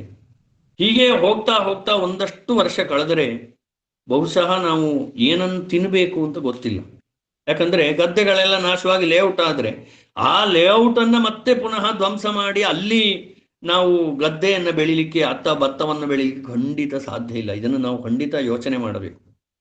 ಆಮೇಲೆ ಪ್ಲಾಸ್ಟಿಕ್ ಯುಗ, ಎಲ್ಲಿ ಹೋದ್ರೂ ಆಧುನಿಕತೆಯ ಹಿಂದೆ ಎಲ್ಲ ನಾವು ದೊನ್ನೆಯಲ್ಲಿ ಉಪಯೋಗಿಸುವಲ್ಲಿ ಪ್ಲಾಸ್ಟಿಕ್ ಪ್ಲೇಟ್ ಬಂತು. ದೊನ್ನೆಯಲ್ಲಿ ಬಾಳೆ ಎಲೆಯ ದೊನ್ನೆಯನ್ನು ಮಾಡಿ ಅದರಲ್ಲಿ ಕೆಲವೆಲ್ಲ ತಿಂಡಿಗಳನ್ನು ತಿಂತಾ ಇದ್ವಿ. ಅಂತ ಕಡೆ ಪ್ಲಾಸ್ಟಿಕ್ ಬಂತು. ಎಲ್ಲಿ ನೋಡಿದ್ರು ಪ್ಲಾಸ್ಟಿಕ್. ಆ ಪ್ಲಾಸ್ಟಿಕ್ಕಿಗೆ ಏನು ಉಪಯೋಗ ಮಾಡಬೇಕು ದೇವರಿಗೆ ಗೊತ್ತು. ನಾವು ಹೇಳ್ತೇವೆ ಏನೋ ರೀಸೈಕಲ್ಲು ಹೇಳ್ತೇವೆ, ಬಿಟ್ರೆ ಒಂದು ನೆರೆ ಬಂದ್ರೆ, ಈಗ ಮೊನ್ನೆ ಶೃಂಗೇರಿಯಲ್ಲಿ ನಾವು ಕಣ್ಣಾರೆ ನೋಡಿದ್ದು, ಒಂದು ನೆರೆ ಬಂದ್ರೆ ಸಾಕು ನದಿಯ ಬದಿಯಲ್ಲಿ ತುದಿಯಿಂದ ತುದಿಯವರೆಗೆ ಪ್ಲಾಸ್ಟಿಕ್ ಬಾಟ್ಲಿಗಳು. ಎಷ್ಟರ ಮಟ್ಟಿಗೆ ನಮಗೆ ಕೇಳಿದ್ರೆ ಬಾಟ್ಲಿ ಸಿಗ್ತದಲ್ಲ, ಮನೆಯಿಂದ ಹೋಗುವಾಗ ನಾವು ಒಂದು ಪ್ಲಾಸ್ಟಿಕ್ ಇದು ಅಥವಾ ಒಂದು ಚೀಲ ತಗೊಂಡು ಹೋಗುದಿಲ್ಲ, ಏನ್ ಪ್ಲಾಸ್ಟಿಕ್ ಲೊಕಟೆ ಸಿಗತ್ತೆ, ಪ್ಲಾಸ್ಟಿಕ್ ಕವರ್ ಸಿಗತ್ತೆ, ಅದ್ರಲ್ಲಿ ತರುವ ಸಾಮಾನು ತರುವಾಗ. ಎಲ್ಲಾದ್ರೂ ಹೋಗುವಾಗ ಒಂದು ಬಾಟ್ಲಿ ನೀರು ತಗೊಂಡು ಹೋಗ, ಅಲ್ಲೆಲ್ಲೋ ಬಿಸ್ಲೇರ್ ಅಂಗಡಿಯಲ್ಲಿ ತಗೊಂಡ್ರೆ ಆಯ್ತು, ತೆಗೆದ ಅಲ್ಲಿ ಬಿಸಾಡಿದ. ಈ ತರ ಇದು ಆಧುನಿಕತೆ ಯುಗವ ಅಂತ ಕಾಣ್ತಾ ಇದೆ ಕೆಲವೊಮ್ಮೆ. ನಾವು ಆಧುನಿಕ ಯುಗ ಅಂತ ಹೇಳ್ತಾ ಹೇಳ್ತಾ ಯಾವ ದಿಕ್ಕಿನ ಹತ್ರ ನಮ್ಮ ಒಂದು ಹೋಗ್ತಾ ಇದೆ ನಮ್ಮ ಜೀವನದ ಪದ್ಧತಿ. ಈಗ ಮೊದಲಿಗೆ ನಾನು ಹೇಳಿದೆ ಆಹಾರದ ವಿಚಾರದಲ್ಲಿ, ಈಗ ಡೆಲಿವರಿ ಪರಿಸ್ಥಿತಿ ಕಷ್ಟ ಇದೆ. ಆಹಾರಗಳು ಆಯಾಯ ಕಾಲಕ್ಕೆ ತಕ್ಕಂತೆ ಹಣ್ಣು ತರಕಾರಿ ಇದನ್ನೆಲ್ಲ ನಾವು ತಿಂತಿದ್ವಿ ಅಂತ ಕೆಲವೊಮ್ಮೆ ಕಾಣ್ಬೋದು ನಮಗೆ ಇದೆಲ್ಲ ಅಷ್ಟೆಲ್ಲ ಆಚರಣೆ ಅಗತ್ಯ ಇದೆಯಾ ಅಂತ. ಯಾಕಂದ್ರೆ ನಮಗೆ ಆಯುರ್ವೇದದ ಒಂದು ಪ್ರಕಾರದಲ್ಲಿ ನಾವು ಯೋಚನೆ ಮಾಡಿದರೆ ಆ ಥರದ ಆಹಾರ ಪದ್ಧತಿ ಇದ್ರೆ ಮಾತ್ರ ಆಯುರ್ವೇದ ಔಷಧಿ ನಮಗೆ ನಾಡುತ್ತದೆ. ಈಗ ಆಯುರ್ವೇದ ಔಷಧಿ ನಮಗೆ ದೇಹಕ್ಕೆ ಅದರ ಪ್ರಭಾವ ತಾಗದೇ ಇರಲಿಕ್ಕೆ ಕಾರಣ ಏನು ಕೇಳಿದರೆ ನಮ್ಮ ಆಹಾರ ಪದ್ಧತಿ. ಆಯುರ್ವೇದದಲ್ಲಿ ಎಷ್ಟೋ ನಿಯಮಗಳನ್ನು ಹೇಳಿದ್ದಾರೆ. ಅದಕ್ಕೆ ತಕ್ಕಂತೆ ಆಹಾರವನ್ನು ನಾವು ಸ್ವೀಕಾರ ಮಾಡಿದರೆ ಮಾತ್ರ ಈ ಆಯುರ್ವೇದದ ಔಷಧಿ ನಮಗೆ ದೇಹದಲ್ಲಿ ಕಾಯಿಲೆಯನ್ನು ಕಡಿಮೆ ಮಾಡುತ್ತೆ. ಈಗಿನ ಕಾಲದ ಒಂದು ಆಹಾರದ ಮಟ್ಟಿಗೆ ಎಲ್ಲ ಉದಾಹರಣೆಗೆ ನಾವು ನೋಡ್ತೇವೆ, ವ್ಯಾಪಾರೀಕರಣದ ಪ್ರಭಾವದಿಂದ ವಾಸ್ತವವಾಗಿ ಹೇಳಬೇಕಿದ್ರೆ ನಮ್ಮ ಹಿಂದಿನ ಕಾಲದಲ್ಲಿ ಮಕ್ಕಳಿಗೆ ಸಣ್ಣ ವಯಸ್ಸಿನಿಂದ ನಾವು ಪಾಪ ಪುಣ್ಯಗಳ ಒಂದು ಪ್ರಜ್ಞೆಯನ್ನು ಕೊಡ್ತಾ ಇದ್ದೆವು. ಸಣ್ಣ ವಯಸ್ಸಿನಿಂದಲೇ ಸ್ವರ್ಗ ಇದೆ, ನರಕ ಇದೆ, ನರಕದಲ್ಲಿ ಇಂತಹ ಕಷ್ಟ ಬರುತ್ತೆ, ಮುಂದೆ ಪಾಪ ಬರುತ್ತೆ, ನಿನಗೆ ಅದು ಮಾಡಬಾರದು. ಪಾಪ ಬರ್ತದೋ ಬಿಡ್ತದೋ, ಆದರೆ ಆ ಒಂದು ತಪ್ಪು ಮಾಡಬಾರದು ಅನ್ನುವ ಭಾವನೆ ನಮಗೆ ಬರ್ತಿತ್ತು. ಹಿಂದಿನ ಕಾಲದಲ್ಲಿ ಯೋಚನೆ ಮಾಡಿದ್ರೆ ನಮಗೆ ಗೊತ್ತಾಗ್ತದೆ, ಅನ್ನ ದಾನ ಮಾಡಬೇಕು, ಅನ್ನ ಮಾರಾಟ ಮಾಡಬಾರದು ಅಂತ. ಕಾರಣ ಇದೇ ಇರಬಹುದು. ಬಹುಶಃ ಮಾರಾಟ ಅಂದ ಕೂಡಲೇ ಏನಾಗ್ತದೆ, ಅವನಿಗೆ ದುಡ್ಡಿನ ಒಂದು ಭಾವನೆ ಬರುತ್ತದೆ. ಅವನೇನ್ ಮಾಡ್ತಾನೆ, ನಿನ್ನೆ ಅನ್ನ ಆದ್ರೂ ಅಡ್ಡಿಲ್ಲ, ಅದಕ್ಕೇನೋ ಒಂದು ಸ್ವಲ್ಪ ಸೇರಿಸಿ ಪರಿಮಳ ಬರುವ ಹಾಗೆ ಮಾಡಿ ಕೊಟ್ರೆ ಆಯ್ತು, ಅವನ್ ತಿಂದು ಹೋಗ್ತಾನೆ. ಒಂದ್ ದಿವಸ ತಾನೆ. ಪ್ರತಿಯೊಂದು ಕಡೆಗೂ ಹೀಗೆ ನಡೀತಾ ಇದೆ. ಎಣ್ಣೆಗೆ ಏನೋ ಮಿಕ್ಸ್ ಮಾಡಿದ್ರೆ ಸುಲಭದಲ್ಲಿ ನಮಗೆ ಸಂಪಾದನೆ ಆಗ್ತದೆ. ಆ ಎಣ್ಣೆಯನ್ನು ಅವರಿಗೆ ಕೊಟ್ಟು ಬಿಟ್ರೆ ಆಯ್ತು. ಅವರು ಉಪಯೋಗಿಸುವವರು ತಾನೆ, ನಾವು ಆ ಎಣ್ಣೆ ಉಪಯೋಗಿಸುವುದಿಲ್ಲ, ಅವರಿಗೆ ಮಾತ್ರ. ಈ ಥರದ ಕಾಲದಲ್ಲಿ ನಾವು ಇರಬೇಕಾದ್ರೆ ಏನು ಹೇಳಬೇಕು ನಾವು? ಆಧುನಿಕತೆ ಅಂದ್ರೆ ಇದೆಯಾ ಅಂತ ಕಾಣುತ್ತದೆ. ನನ್ನ ಹತ್ರ ಯಾರೋ ಒಬ್ರು ಪ್ರಶ್ನೆ ಕೇಳಿದ್ರು, ಅಥವಾ ಎಲ್ಲೋ ಒಂದ್ ಕಡೆ ಉಪನ್ಯಾಸದಲ್ಲಿ ಒಂದು ವಿಚಾರ ಅವ್ರು ಹೇಳಿದರು. ಈಗಿನ ಆಧುನಿಕತೆಯ ಯುಗದಲ್ಲಿ ನಮ್ಮ ಒಂದು ಸಂಸ್ಕಾರಗಳು, ಸಂಸ್ಕೃತಿ ಅಥವಾ ನಮ್ಮ ನಿತ್ಯದ ಆಚರಣೆಗಳು ಅಗತ್ಯ ಇದೆಯಾ ಅಂತ ಒಂದು ಪ್ರಶ್ನೆ ಕೇಳಿದ್ರು ಅವರು. ಆ ವಿಷಯವನ್ನಿಟ್ಟು ನೀವು ಉಪನ್ಯಾಸ ಮಾತಾಡಬೇಕು ಅಂತ ಹೇಳಿದ್ರು. ಅಲ್ಲಿ ನಾನು ಹೇಳಿದ್ದೆ, ಏನು ಉದಾಹರಣೆಗೆ ಏನು ನಮ್ಮ ಸಂಸ್ಕೃತಿಯಲ್ಲಿ ಇರುವಂಥದ್ದು ಅಂತ ಕೇಳಿದರೆ, ಈಗ ಒಂದು ಮಗು ಹುಟ್ಟಿದ ಕೂಡಲೇ ಒಂದು ನಾಮಕರಣ ಮಾಡಬೇಕು ಮಗುವಿಗೆ, ನಮ್ಮಲ್ಲಿರುವಂತಹ ಆಚಾರ. ಆದರೆ ನಾಮಕರಣ ಮಾಡಲಿಕ್ಕೆ ತುಂಬಾ ನಿಯಮಗಳಿದೆ, ಅದನ್ನು ನಾನು ವಿಸ್ತಾರ ಮಾಡುವುದಿಲ್ಲ. ಆದರೆ ನಾವು ಗಮನಿಸಿದರೆ ಗೊತ್ತಾಗ್ತದೆ, ಎಷ್ಟೊಂದು ನಾಮಕರಣ ಅನ್ನುವ ವಿಚಾರದಲ್ಲಿ ಹಿಂದಿನವರಿಗೆ ಎಷ್ಟು ಶ್ರದ್ಧೆ ಇತ್ತು. ಅವರ ಹಿಂದಿನ 3 ತಲೆಮಾರದಲ್ಲಿ ಯಾರದೋ ಹೆಸರು ಸೇರಿಸಬೇಕು, ದೇವರ ಹೆಸರು ಬರಬೇಕು, ಯಾವುದೋ ಅರ್ಥ ಇಲ್ಲದ ಹೆಸರನ್ನು ಇಡಬಾರದು. ಯಾಕಂದ್ರೆ ನಮ್ಮ ಹಿಂದಿನವರ ಒಂದು ಹೆಸರನ್ನು ನೆನಪಿಟ್ಟುಕೊಳ್ಳಿಕ್ಕೆ ಅದೊಂದು ಕಾರಣ ಆಗ್ತಿತ್ತು. ಈಗ ಅಜ್ಜನ ಹೆಸರು ಕೃಷ್ಣ ಆದ್ರೆ ಮೊಮ್ಮಗನಿಗೆ ಕೃಷ್ಣ ಸೇರಿಸಿ ಇಡ್ತಿದ್ರು. ಉದಾಹರಣೆಗೆ ನಾನೇ, ನಮ್ಮ ಅಜ್ಜನ ಹೆಸರು ಕೃಷ್ಣ, ಹಾಗಾಗಿ ಅವರ ಅಜ್ಜನ ಹೆಸರು ಅವರಿಗೆ ಏನೋ ಸೇರಿಸಿ ಇಟ್ಟಿರ್ತಿದ್ರು. ಇದರಿಂದಾಗಿ ನಮ್ಮ ಅಜ್ಜನ ಮುತ್ತಜ್ಜನ ಹೆಸರು, ನಮ್ಮ ಒಂದು ಪರಂಪರೆ ಹೆಸರುಗಳ ನಮಗೆ ನೆನಪಿರುತ್ತದೆ. ಇಲ್ಲಾಂದ್ರೆ ನಮ್ಮ ವಂಶವೃಕ್ಷ ನಮಗೆ ನೆನಪಿರ್ತದೆ. ಆ ಒಂದು ಭಾವನೆಯಿಂದ ಹೆಸರಿಡ್ತಿದ್ರು. ಈಗ ಏನಾಗ್ಬಿಟ್ಟಿದೆ, ಸರಿ ನಾಮಕರಣ ಬೇಡ ಅಂತ, ಆಧುನಿಕ ಯುಗ ಅಂತ ಹೇಳಿ ನಾಮಕರಣ ಬೇಡ ಅಂತ ಹೇಳ್ತೇವೆ ನಾವು. ಹೇಳ್ಬಹುದು, ಯಾಕಂದ್ರೆ ಈಗಿನ ಕಾಲದಲ್ಲಿ ನಾವು ನೋಡ್ತೇವೆ, ಏನೋ ಮಚ್ಚ, ಏ ಗುರು ಬಾರೋ ಇಲ್ಲಿ, ಎಲ್ಲರನ್ನೂ ಅದೇ ಕರೆಯುವುದು ನಾವು ಬಿಟ್ರೆ ಹೆಸರು ಹೇಳುವ ಪರಿಸ್ಥಿತಿ ಇಲ್ಲ. ಅಂದ್ರೆ ಆಧುನಿಕತೆ ಅಂದ್ರೆ ಇದೆಯಾ ಅಂತ ನಾವು ಪ್ರಶ್ನಿಸಬೇಕಾಗ್ತದೆ. ಅಥವಾ ಉದಾಹರಣೆಗೆ ನಮ್ಮಲ್ಲಿ ನಿತ್ಯ ಪಂಚಮಹಾಯಜ್ಞಗಳು ಅಂತ ನಾವು ಹೇಳ್ತೇವೆ. ಏನು? ಒಂದು ಪಾಠ ಅಂದ್ರೆ ದಿವಸ ಅಧ್ಯಯನ ಮಾಡುವಂಥದ್ದು. ಈಗಿನ ಆಧುನಿಕದಲ್ಲಿ ಈ ಅಧ್ಯಯನ ಬೇಡವಾ ಹಾಗಾದ್ರೆ? ಅಥವಾ ನಮ್ಮ ಪಿತೃಗಳ ಸ್ಮರಣೆ ಮಾಡುವಂಥದ್ದು, ನಮ್ಮ ಅಪ್ಪ ಅಜ್ಜ ಮುತ್ತಜ್ಜ ಅವರಿಗೆಲ್ಲ ತರ್ಪಣವನ್ನು ಕೊಡುವಂಥದ್ದು. ಅಥವಾ ನಮಗೆ ಗುರುಗಳು ಯಾರಾಗಿದ್ರೋ ಅವರ ಹೆಸರನ್ನು ಹೇಳಿ, ತರ್ಪಣ ಅಂದ್ರೆ ಬೇರೆ ಏನಿಲ್ಲ, ಒಂದು ಬೊಗಸೆ ನೀರನ್ನು ಹಾಕಿ ಆ ನೀರನ್ನು ಅವರ ಹೆಸರು ಹೇಳಿ, ಅವರ ಹೆಸರಿಗೆ ಹೇಳಿ ಬಿಟ್ಬಿಡುದು, ಅವರ ಸ್ಮರಣೆ ಮಾಡಿ. ಇದು ಅವರಿಗೆ, ಅವರ ಸಂತೋಷ ಪಡ್ಲಿ ಅಂತ. ಅವ್ರು ಎಲ್ಲಿದ್ದಾರೆ ಸಂತೋಷ ಪಡ್ಲಿಕ್ಕೆ? ಸತ್ತೋಗಿದಾರಲ್ಲ ಅಂತ ಕೇಳ್ಬೋದು ನಾವು. ಹಾಗೆ ಅಂತ ಹೇಳ್ಕೊಂಡು ಈಗಿನ ನಾವು ಆಧುನಿಕ ಯುಗದಲ್ಲಿ ಅಪ್ಪನದ್ದೋ ಅಜ್ಜಿಯದ್ದೋ ಫೋಟೋ ಹಾಕೊಂಡು ಗೋಡೆಯಲ್ಲಿಟ್ಟು ಇವರು ನನ್ನ ಅಜ್ಜ ಅಂತ ಹೇಳ್ತೇವೆ. ಇದಕ್ಕೆ ನಮಗೆ ಆಧುನಿಕ ತಂತ್ರಜ್ಞಾನ, ಫೋಟೋ ಬೇಕು. ಅವರ ಹೆಸರು ಹೇಳಿ ಸ್ಮರಣೆ ಮಾಡಿದ್ರೆ ಅದು ಮೂಢನಂಬಿಕೆ. ಹಾಗಿದ್ರೆ ಫೋಟೋ ಯಾಕೆ? ಅಂದ್ರೇನು? ನಾವು ಅವರನ್ನು ಫೋಟೋ ಅನ್ನುವ ಒಂದು ದೃಷ್ಟಿಯಿಂದ ನೋಡುವುದಿಲ್ಲ. ಅವರ ಸಾಕ್ಷಾತ್ ಆ ರೂಪವನ್ನು ನಮ್ಮ ಅಪ್ಪ ಇವರು, ಅಜ್ಜ ಇವರು ಅಂತ ತಿಳ್ಕೊಳ್ತೇವೆ.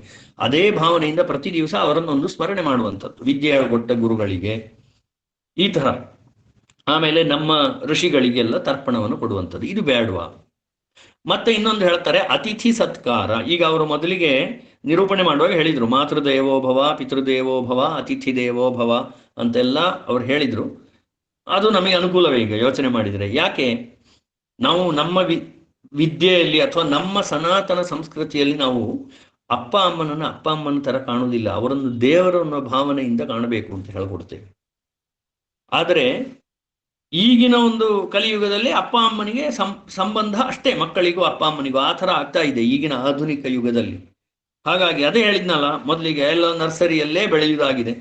ಕೇವಲ ಒಂದು ನೀನು ರ್ಯಾಂಕ್ ಬಾ, ಕ್ಲಾಸಲ್ಲಿ ಫಸ್ಟ್ ಬರಬೇಕು, ಅಷ್ಟೇ ಬಿಟ್ಟರೆ ಬೇರೆ ಯಾವ ಒಂದು ಸಂಸ್ಕಾರವು, ನಾವು ಹೇಳಿದ ಹಾಗೆ ಗುರುಕುಲದಲ್ಲಿ ಕಷ್ಟ ಕೊಡ್ತೀವಿ, ನಮ್ಮ ಮನೆಯಲ್ಲಿ ನಮ್ಮ ಮಕ್ಕಳ ಕೈಲಿ ನಾವು ಒಂದೇ ಒಂದು ಕೆಲಸವನ್ನು ಮಾಡಿಸುವುದಿಲ್ಲ. ಆ ಥರ ಒಂದು ಕಾಲ ಇದೆ. ಸ್ವತಃ ನಾನು ಹೇಳ್ತಾ ಇದ್ದೇನೆ, ನಮ್ಮ ಮಕ್ಕಳಿಗೆ ನಮ್ಮ ಮನೆಯಲ್ಲಿ ಕೆಲಸ ಮಾಡಲೇಬೇಕು ಅವರು. ನಾನು ಒಮ್ಮೊಮ್ಮೆ ಕುರ್ಚಿ ಮೇಲೆ ಕೂತ್ಕೊಂಡು ನೀನೆಲ್ಲ ಅದು ಮಾಡು ಅಂತ ಹೇಳಿ ಮಾಡಿಸ್ತೇನೆ, ನಂಗೆ ಮಾಡ್ಲಿಕ್ಕೆ ಆಗದೇ ಅಲ್ಲ, ಅವರು ಮಾಡಬೇಕು. ಯಾರೋ ಒಬ್ರು ಉಪನ್ಯಾಸದಲ್ಲಿ ಹೇಳಿದ್ರು ಕೇಳಿದ್ದೀನಿ ಇತ್ತೀಚೆಗೆ, ಸಣ್ಣ ಮಕ್ಕಳನ್ನ ನಾವು ಕೆಲಸದವರ ಹಾಗೆ ದುಡಿಸ್ಬೇಕು ಅಂತ. ಯಾಕೆಂದ್ರೆ ಅವರಿಗೆ ಅನುಭವ ಬರಬೇಕು, ಮಾಡಿದಾಗ ಮಾತ್ರ ಗೊತ್ತಾಗ್ತದೆ. ಏನು ಅಂತ ಅನಿವಾರ್ಯ ಬಂದ್ರೆ ಅಂಗಡಿಗೆ ಹೋಗಿ ಸಾಮಾನು ತಗೊಂಡು ಬಾ ಅಂತ ಹೇಳಿ ಕಳಿಸ್ಬೇಕು ಅವ್ರನ್ನ, ಅವರಿಗೆ ವ್ಯವಹಾರ ಆವಾಗಲೇ ಗೊತ್ತಾಗುವಂಥದ್ದು. ಆದ್ದರಿಂದ ಇಂತಹ ಒಂದು ಶಿಕ್ಷಣ ನಮ್ಮ ಮಕ್ಕಳಿಗೆ ಬಂದ್ರೆ ಆವಾಗ ಅವರು ಮಾತೃದೇವೋಭವ ಪಿತೃದೇವೋಭವ ಅಂತ ಪೂಜನೆ ಮಾಡ್ತಾರೆ. ಅಷ್ಟೇ ಅಲ್ಲದೆ ಆ ಅತಿಥಿ ದೇವೋಭವ, ನಾನು ಈಗಷ್ಟೇ ಹೇಳಿದೆ, ಮುಂಚೆ ಹೇಗಿತ್ತು, ಮನೆಗೆ ಬಂದ್ರೆ ಯಾರಾದ್ರೂ ಅತಿಥಿಗಳು ಅವರಿಗೆ ಸತ್ಕಾರ ಮಾಡಿ ಅವರು ಸಂತೋಷಪಟ್ಟು ಹೋಗುವ ಹಾಗೆ ವ್ಯವಸ್ಥೆ ಇತ್ತು. ಈಗ ನಮ್ಮ ಮನಸ್ಥಿತಿ ಆ ರೀತಿಯಾಗಿಲ್ಲ, ಬದಲಾಗ್ತಾ ಇದೆ ಆಧುನಿಕ ಯುಗದಲ್ಲಿ. ಹಾಗಿದ್ರೆ ನಮ್ಮ ಸಂಸ್ಕೃತಿಯಲ್ಲಿರುವಂತಹ ಈ ಅತಿಥಿ ಸತ್ಕಾರ ಅನ್ನುವ ಒಂದು ವಿಷಯ ಏನಿದೆ, ಅದು ಮೂಢನಂಬಿಕೆಯೋ ಅಥವಾ ಮುಟ್ಟಾಳತನವೋ ಏನು, ಅಥವಾ ನಾವು ಆಧುನಿಕ ಯುಗದಲ್ಲಿ ಮಾಡ್ತಿರುವಂಥದ್ದು ಮೂರ್ಖತನವೋ, ಅಥವಾ ನಮ್ದು ಇದೇ ಆಧುನಿಕತೆಯ ಪ್ರಭಾವವೋ ಅಂತ ಕೇಳಬೇಕಾಗುತ್ತೆ. ಆದ್ದರಿಂದ ಆಮೇಲೆ ಅಲ್ಲಿ ಪಂಚಮಹಾಯಜ್ಞಗಳ ಇನ್ನೊಂದು ಬರುತ್ತೆ, ಈ ಭೂತಗಳಿಗೆ ಬಲಿಯನ್ನು ನೀಡುವುದು ಅಂತ. ಬಲಿ ಅಂದ್ರೆ ಏನೋ ಯಾವುದೋ ಪ್ರಾಣಿಗಳ ತಲೆ ಕಡಿದು ಬಲಿ ಕೊಡುದು ಅಂತ ಅರ್ಥ ಖಂಡಿತ ಅಲ್ಲ.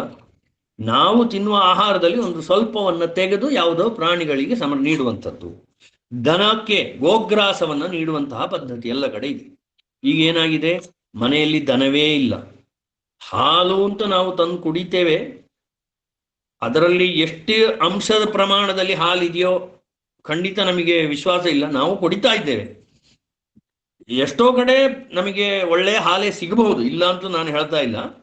ಆದರೆ ಈ ಒಂದು ಆಧುನಿಕತೆಯ ವೇಗದಲ್ಲಿ ಏನಾಗ್ತಾ ಇದೆ ಅಂತ ನಾವು ಯೋಚನೆ ಮಾಡುವಂತಹ ಒಂದು ಪರಿಸ್ಥಿತಿ ನಮ್ಮಲ್ಲಿ ಇದ್ದೇವೆ ನಾವು. ಆದ್ದರಿಂದ ನಮ್ಮ ಒಂದು ಸಂಸ್ಕೃತಿಯ ಶಿಕ್ಷಣ ಪದ್ಧತಿ ಆಗಲಿ, ಈ ಥರ ಈ ಮಾತೃದೇವೋಭವ ಪಿತೃದೇವೋಭವ ಅತಿಥಿ ದೇವೋಭವ, ಗುರುಗಳನ್ನ ಆಚಾರ್ಯ ದೇವೋಭವ, ಗುರುಗಳನ್ನ ದೇವರ ಹಾಗೆ ಕಾಣು. ಈಗ ಎಷ್ಟೋ ನಾವು ಟಿವಿಯಲ್ಲಿ ನೋಡ್ತೇವೆ, ಸ್ಕೂಲಲ್ಲಿ ಏನೋ ಮಕ್ಕಳನ್ನ ಗುರುಗಳು ಜೋರ್ ಮಾಡುವಾಗಿಲ್ಲ, ಹೊಡೆಯುವುದು ಕತೆ ಬೇರೆ, ಜೋರ್ ಮಾಡಿದ್ರೆ ಮನೆಯಿಂದ ಓಡ್ಕೊಂಡು ಬರ್ತಾರೆ ಪೇರೆಂಟ್ಸ್. ಹಾಗಿದ್ರೆ ಇದೇ ಆಧುನಿಕತೆ ಅಂತ ನಾವು ಇದನ್ನೇ ಆಧುನಿಕತೆ ಅಂತ ಕರಿಬೇಕಾ ಅಂತ ಕಾಣುತ್ತದೆ. ಮತ್ತೆ ನಾವು ಹೇಳ್ತೇವೆ, ಈಗ ಹಿಂದಿನ ಕಾಲದಲ್ಲಿ ಕೆಲವೆಲ್ಲ ಸುಮ್ಮನೆ ವ್ಯರ್ಥವಾದ ಆಚರಣೆಗಳಿತ್ತು. ಈಗ ವಿದೇಶ ಗಮನ, ವಿದೇಶ ಯಾತ್ರೆ ಮಾಡಬಾರದು, ವಿದೇಶಕ್ಕೆ ಹೋಗಬಾರದು, ಸಮುದ್ರ ದಾಟಿ ಹೋಗಬಾರದು ಅಂತ ಒಂದಷ್ಟು ನಿಯಮಗಳಿದೆ ಶಾಸ್ತ್ರದಲ್ಲಿ. ಇದು ಯಾಕೆ ನಾವು ಯೋಚನೆ ಮಾಡಿದರೆ ಗೊತ್ತಾಗುತ್ತೆ. ಈಗಿನ ನಿನ್ನೆ ಅಷ್ಟೇ ನೋಡಿದೆ ನಾನು, ವಿದೇಶಕ್ಕೆ ಹೋಗ್ಲಿಲ್ಲ ಅವ. ನಮ್ಮ ಶಿಕ್ಷಣದ ಪರಿಸ್ಥಿತಿ, ಯಾರೋ ಬಾಂಬೆಯಲ್ಲಿದ್ದಂತಹ ಒಬ್ಬ ಜವಳಿ ವ್ಯಾಪಾರಿ ಕಥೆ ಬಂದಿತ್ತು ಮೊಬೈಲ್ನಲ್ಲಿ, ಯಾರೋ ವಾಟ್ಸಪ್ಪಲ್ಲಿ ಹಾಕಿದ್ರು. ಅವನಿಗೆ ಮಕ್ಕಳಿದ್ದವರು ಯಾರಿಗೋ ದುಡ್ಡು ಕೊಟ್ಟು, ವೃದ್ಧಾಶ್ರಮಕ್ಕೋ ಯಾರಿಗೋ ದುಡ್ಡು ಕೊಟ್ಟು, ನನ್ನ ಅಪ್ಪನ ಸಂಸ್ಕಾರವನ್ನು ಮಾಡಿ ವಿಡಿಯೋ ಮಾಡಿ ಬೇಗ ಎಷ್ಟೊತ್ತಿಗೆ ಮುಗಿಯುತ್ತೆ ಅಂತ ಕೇಳ್ತಾ ಇದ್ದಾರೆ ಅಂತ ನಿನ್ನೆ ಹಾಕಿದ್ರು. ಎಷ್ಟೊಂದು ದುಃಖದ ಸಂಗತಿ ಅಂದ್ರೆ, ಈಗ ವಿದೇಶದಲ್ಲಿರುವ ಮಗನಿಗೆ ಅಪ್ಪ ಅಮ್ಮ ಮುಖ್ಯ ಅಲ್ಲ. ಇದು ನಮ್ಮ ಆಧುನಿಕತೆಯ. ಬಹುಶಃ ಹಿಂದಿನ ಕಾಲದಲ್ಲಿ ಈ ವಾಹನಗಳ ವ್ಯವಸ್ಥೆಗಳು ಋಷಿಗಳಿಗೆ ಸಾಮರ್ಥ್ಯ ಇಲ್ಲದೆ ಕಂಡು ಹಿಡಿಲಿಲ್ಲ ಅಂತ ಕಾಣುತ್ತದೆ. ಆದರೆ ಮುಂದೆ ಸಾಮರ್ಥ್ಯ ಇಲ್ಲದೆ ಅಲ್ಲ, ಬಹುಶಃ ಇಂತಹ ಒಂದು ಅನಾಹುತಗಳ ಸಂಭವ ಆಗಬಹುದು ಅಂತ ಹೇಳಿಯೇ ಇದನ್ನೆಲ್ಲ ತಡೆದ್ರು ಅಂತ ಕಾಣಿಸ್ತದೆ ಅವರಿಗೆ. ಇದೆಲ್ಲ ಬೇಡ ಯಾವುದು, ಯಾಕಂದ್ರೆ ಮುಂದೆ ಹೋಗ್ತಾ ನಾವು ಆಧುನಿಕತೆಯ ಒಂದು ಅತಿರೇಕಕ್ಕೆ ಹೋಗಿ ಯಾವ ಒಂದು ಪರಿಸ್ಥಿತಿ ಹೋಗ್ಬಹುದು. ಆದ್ರಿಂದ ಇದೆಲ್ಲ ಬೇಡ ಅಂತ ಬಹುಶಃ ಋಷಿಗಳು ಸುಮ್ಮನೆ ಕಾಡಲ್ಲಿ ತಪಸ್ಸು ಮಾಡ್ತಾ ಕೂತಿದ್ರು ಅಂತ ಅನ್ಸುತ್ತೆ.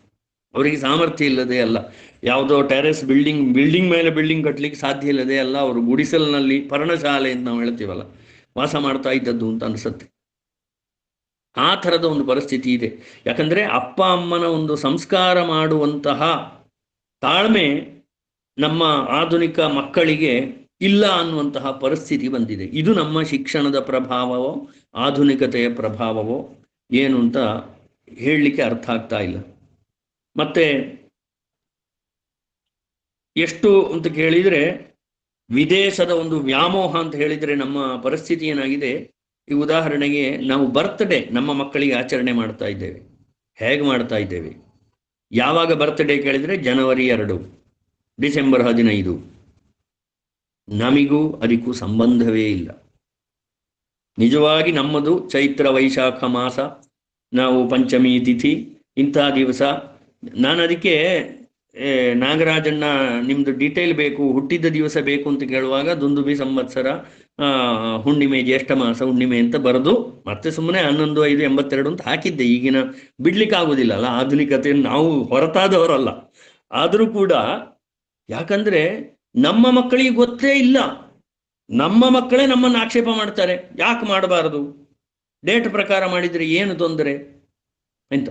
ಅಂದ್ರೆ ಯಾವ ರೀತಿ ಒಂದು ಆಡಂಬರ ಆಗಿಬಿಟ್ಟಿದೆ, ನಮಗೆ ಸಂಬಂಧ ಇಲ್ಲದೆ ಇರುವಂತಹ ವಿಚಾರ ಇದೆಲ್ಲ. ನಮ್ಮಲ್ಲಿ ಹುಟ್ಟಿದ ಹಬ್ಬ ಹೇಗೆ ಅಂತ ಕೇಳಿದರೆ ಇದೇ ವರ್ಧಾಪನ ಶಾಂತಿ ಅಂತ ಮಾಡ್ತೇವೆ ನಾವು. ಪ್ರತಿ ವರ್ಷ ಹುಟ್ಟಿದ ದಿವಸ ದೇವರ ದರ್ಶನ ಮಾಡಿ, ಒಂದು ಪೂಜೆಯನ್ನು ಹೋಮವನ್ನು ಮಾಡಿ, ಗುರು ಹಿರಿಯರಿಗೆಲ್ಲ ನಮಸ್ಕಾರ ಮಾಡಿ ಅವರ ಆಶೀರ್ವಾದವನ್ನು ಪಡೆಯುವಂಥದ್ದು ನಮ್ಮ ಒಂದು ಸಂಸ್ಕೃತಿ. ಹುಟ್ಟಿದ ದಿವಸ ಅದು ತಿಥಿಯ ಲೆಕ್ಕದಲ್ಲಿ. ಆದರೆ ಈಗೇನಾಗಿದೆ, ಡೇಟ್ ಆಫ್ ಬರ್ತ್ ಆಗಿಬಿಟ್ಟಿದೆ, ಬರ್ತ್ ಡೇ.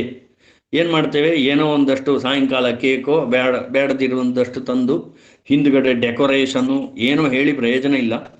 ನಾನು ಬಹಳ ದುಃಖದಿಂದ ಹೇಳಬೇಕಾಗಿದ್ದ ವಿಷಯ ಏನು ಹೇಳಿದರೆ, ಈ ಒಂದು ಸಂದರ್ಭದಲ್ಲಿ ಯಾವ ರೀತಿ ಆಗ್ತಿದೆ ಇತ್ತೀಚೆಗೆ ಅಂತ ಕೇಳಿದರೆ, ಈಗ ಉದಾಹರಣೆಗೆ ಒಂದು ಕ್ಲಾಸಲ್ಲಿ 10 ಜನ ಮಕ್ಕಳಿರ್ತಾರೆ. ಅವಳಲ್ಲಿ ಯಾರೋ ಒಬ್ಬರಿಗೆ, ಅವನಲ್ಲಿಯೋ ಅವಳಲ್ಲಿಯೋ ಯಾರೋ ಒಬ್ಬರಿಗೆ ಬರ್ತ್ಡೇ ಇವತ್ತು. ಅವರು ಬಹಳ ಆಧುನಿಕ ಒಂದು ಜೀವನವನ್ನು ಮಾಡ್ತಾ ಇರುವವರು, ಬಹಳ ಸಂಪತ್ತಿನಲ್ಲಿ ಅನುಕೂಲ ಇದ್ದವರು, ಅವರ ಮನೆಯಲ್ಲಿ ಒಂದು ಗ್ರ್ಯಾಂಡ್ ಆಗಿ ಒಂದು ಬರ್ತ್ಡೇ ಮಾಡ್ತಾರೆ.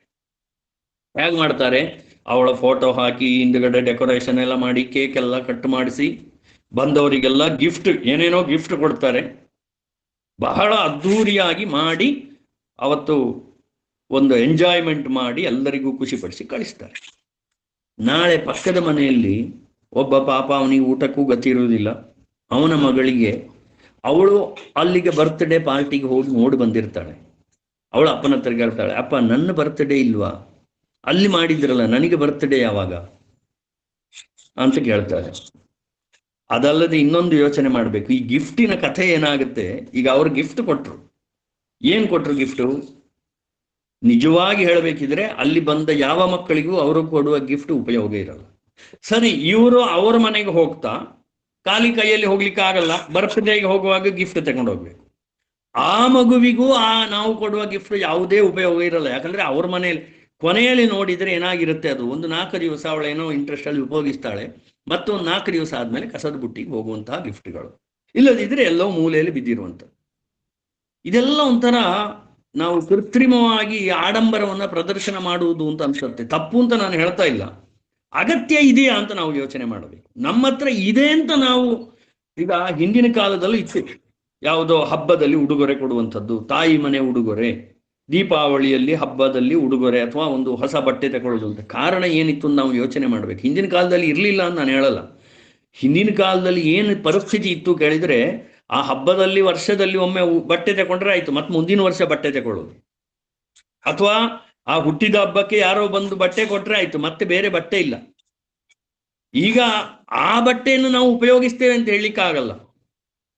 ಅಥವಾ ಇನ್ನೂ ಮೊನ್ನೆ ಯಾರೋ ಒಬ್ರು ಹೇಳಿದ್ರು, ಈಗೆಲ್ಲ ಗಿಫ್ಟ್ ಹೇಗೆ ಅಂತ ಕೇಳಿದ್ರೆ, ಗಾಡ್ರೇಜಿಂದ ಗಾಡ್ರೇಜಿಗೆ ಅಂತ ನಾವು ಕೊಟ್ಟಿದ್ದನ್ನು ಅವ್ರು ಗಾಡ್ರೇಜಲ್ಲಿ ಇಡ್ತಾರೆ, ಇನ್ನೊಂದು ಕಡೆಗೆ ಬರ್ತ್ಡೇ ಪಾರ್ಟಿ ಆದಾಗ ಅಲ್ಲಿಗೆ ಶಿಫ್ಟ್ ಮಾಡ್ತಾರೆ, ಅವ್ರು ಇವರಿಗೆ ಶಿಫ್ಟ್ ಮಾಡ್ತಾರೆ.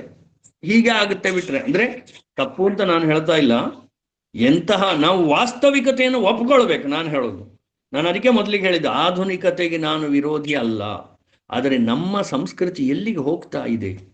ಈಗ ವಿದೇಶಕ್ಕೆ ಹೋದ ಮೇಲೆ, ವಿದೇಶಕ್ಕೆ ಅಂತ ಬೇಡ, ನಾವು ವಾಸ್ತವವಾಗಿ ಯೋಚನೆ ಮಾಡಬೇಕಿದ್ರೆ ಕರ್ನಾಟಕದಿಂದ ಆಂಧ್ರಕ್ಕೆ, ಆಂಧ್ರದಿಂದ ತಮಿಳುನಾಡಿಗೆ, ಅಥವಾ ತಮಿಳುನಾಡಿಂದ ಮಹಾರಾಷ್ಟ್ರಕ್ಕೆ, ಬಾಂಬೆಗೆ ಹೋಗ್ತಾನೆ ಒಬ್ಬ.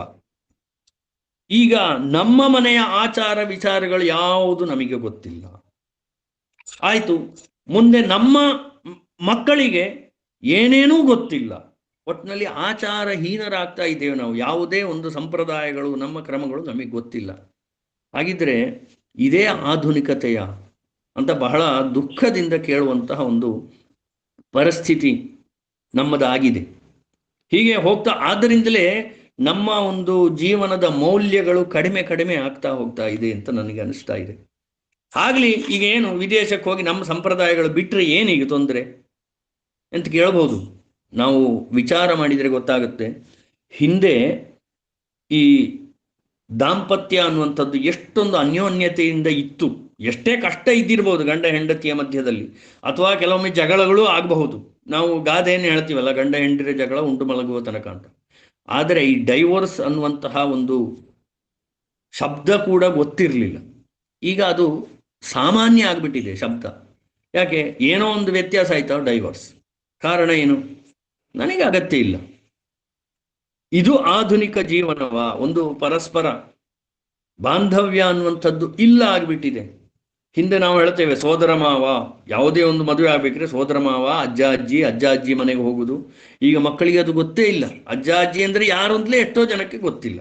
ಯಾಕಂದ್ರೆ ಇವು ಅಮೆರಿಕದಲ್ಲಿರುವಂಥದ್ದು, ಮಕ್ಕಳಿರುವುದು ಅಮೆರಿಕದಲ್ಲಿ, ಅಜ್ಜ ಅಜ್ಜಿ ಎಲ್ಲೋ ಭಾರತದ ಹಳ್ಳಿಯಲ್ಲಿ ಮೂಲೆಯಲ್ಲಿ ಇರುವುದು. ಆ ಮಕ್ಕಳಿಗೂ ಯಾವತ್ತೋ ಮೊಬೈಲ್ನಲ್ಲಿ ಏನೋ ಹೀಗೆ ವಿಡಿಯೋ ಕಾಲ್ ಮಾಡಿ ಮಾತಾಡಿದ್ರೆ ಆಯ್ತು. ಅವರಿಗೆ ಅದರ ಸಂಬಂಧ ಏನು, ಅಜ್ಜನ ಜೊತೆ ಅಜ್ಜಿಯ ಜೊತೆ ಬೆಳೆದ್ರೆ ತಾನೇ ಗೊತ್ತಾಗುವುದು.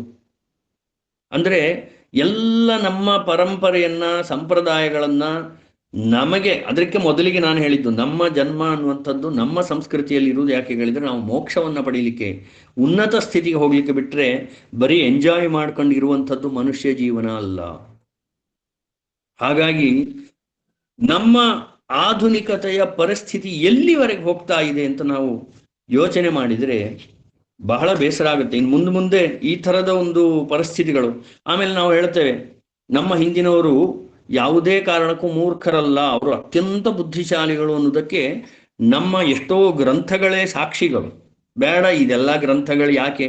ಈ ಉದಾಹರಣೆಗೆ ಹೇಳಬೇಕಿದ್ರೆ ನಾವು ಜ್ಯೋತಿಷ್ಯ, ಈಗಿನ ಜ್ಯೋತಿಷ್ಯ ನಾನು ಹೇಳ್ತಾ ಇಲ್ಲ, ಟಿವಿಯಲ್ಲಿ ಬರುವ ಜ್ಯೋತಿಷ್ಯ ಹೇಳ್ತಾ ಇಲ್ಲ, ಅಥವಾ ನಾವೇನೋ ನಿಂಗೆ ನಾನು ಅದು ಮಾಡಿಸ್ತೇನೆ, ನಿಂಗೆ ಮದುವೆ ಮಾಡಿಸ್ತೇನೆ, ನಿಂಗೆ ಮಕ್ಕಳಾಗತ್ತೆ, ಏನೋ ಎಲ್ಲ ನಿನ್ನ ಕಷ್ಟಗಳನ್ನು ಪರಿಹಾರ ಮಾಡ್ತೇನೆ ಹೇಳುವ ಜ್ಯೋತಿಷ್ಯ ನಾನು ಹೇಳ್ತಾ ಇಲ್ಲ. ಈ ಉದಾಹರಣೆಗೆ ಪಂಚಾಂಗದಲ್ಲಿ ನಾವು ಗಣಿತದ ಪ್ರಕಾರ ಯಾವತ್ತು ಅಮಾವಾಸ್ಯೆ ಬರುತ್ತೆ, ಯಾವತ್ತು ಹುಣ್ಣಿಮೆ ಬರುತ್ತೆ, ಯಾವತ್ತು ಗ್ರಹಣ ಬರುತ್ತೆ ಅಂದ್ರೆ ಅವತ್ತಿನ ದಿವಸ ಆಕಾಶದಲ್ಲಿ ಕಾಣ್ತಾ ಇದೆ. ಕೇವಲ ಲೆಕ್ಕಾಚಾರದಿಂದ ನಾವು ಹೇಳ್ತಾ ಇದ್ದೇವೆ. ಅಷ್ಟೇ ಅಲ್ಲದೆ ಈಗ ನಮ್ಮ ದೇವಾಲಯಗಳನ್ನು ನಾವು ನೋಡಿದರೆ, ಯಾವುದೋ ಹಳೆಯ ಕಾಲದ ಎಷ್ಟೋ 100, 200, 1000 ವರ್ಷಗಳ ಹಿಂದಿನ ದೇವಾಲಯಗಳು. ಈ ಉದಾಹರಣೆ ಶೃಂಗೇರಿಯಲ್ಲಿ ಒಂದು ವಿದ್ಯಾಶಂಕರ ದೇವಾಲಯ ಅಂತ ಇದೆ. ಅದರಲ್ಲಿ 12 ಕಂಬಗಳಿದೆ, ಮೇಷ ವೃಷಭ ರಾಶಿಗಳ ಚಿತ್ರ ಇರುವಂಥದ್ದು. ಅಂತಹ ಒಂದೊಂದು ಕಂಬದಲ್ಲಿ ಆಯಾಯ ಸಂಕ್ರಮಣದ ದಿವಸ ಸೂರ್ಯನ ಬೆಳಕು ಅಲ್ಲಲ್ಲಿ ಕಂಬಕ್ಕೆ ಬೀಳುತ್ತದೆ. ಮೇಷ ಸಂಕ್ರಮಣದಲ್ಲಿ ಮೇಷ ರಾಶಿಯ ಚಿತ್ರ ಇರುವ ಕಂಬಕ್ಕೆ, ವೃಷಭ ಸಂಕ್ರಮಣ ಬಂದಾಗ ಆ ವೃಷಭ ಮಾಸದ ಒಂದು ಕಂಬ ಚಿತ್ರ ಇರುವ ಕಂಬಕ್ಕೆ ಬೆಳಕು ಬೀಳುವಂತಹ ಶಿಲ್ಪ.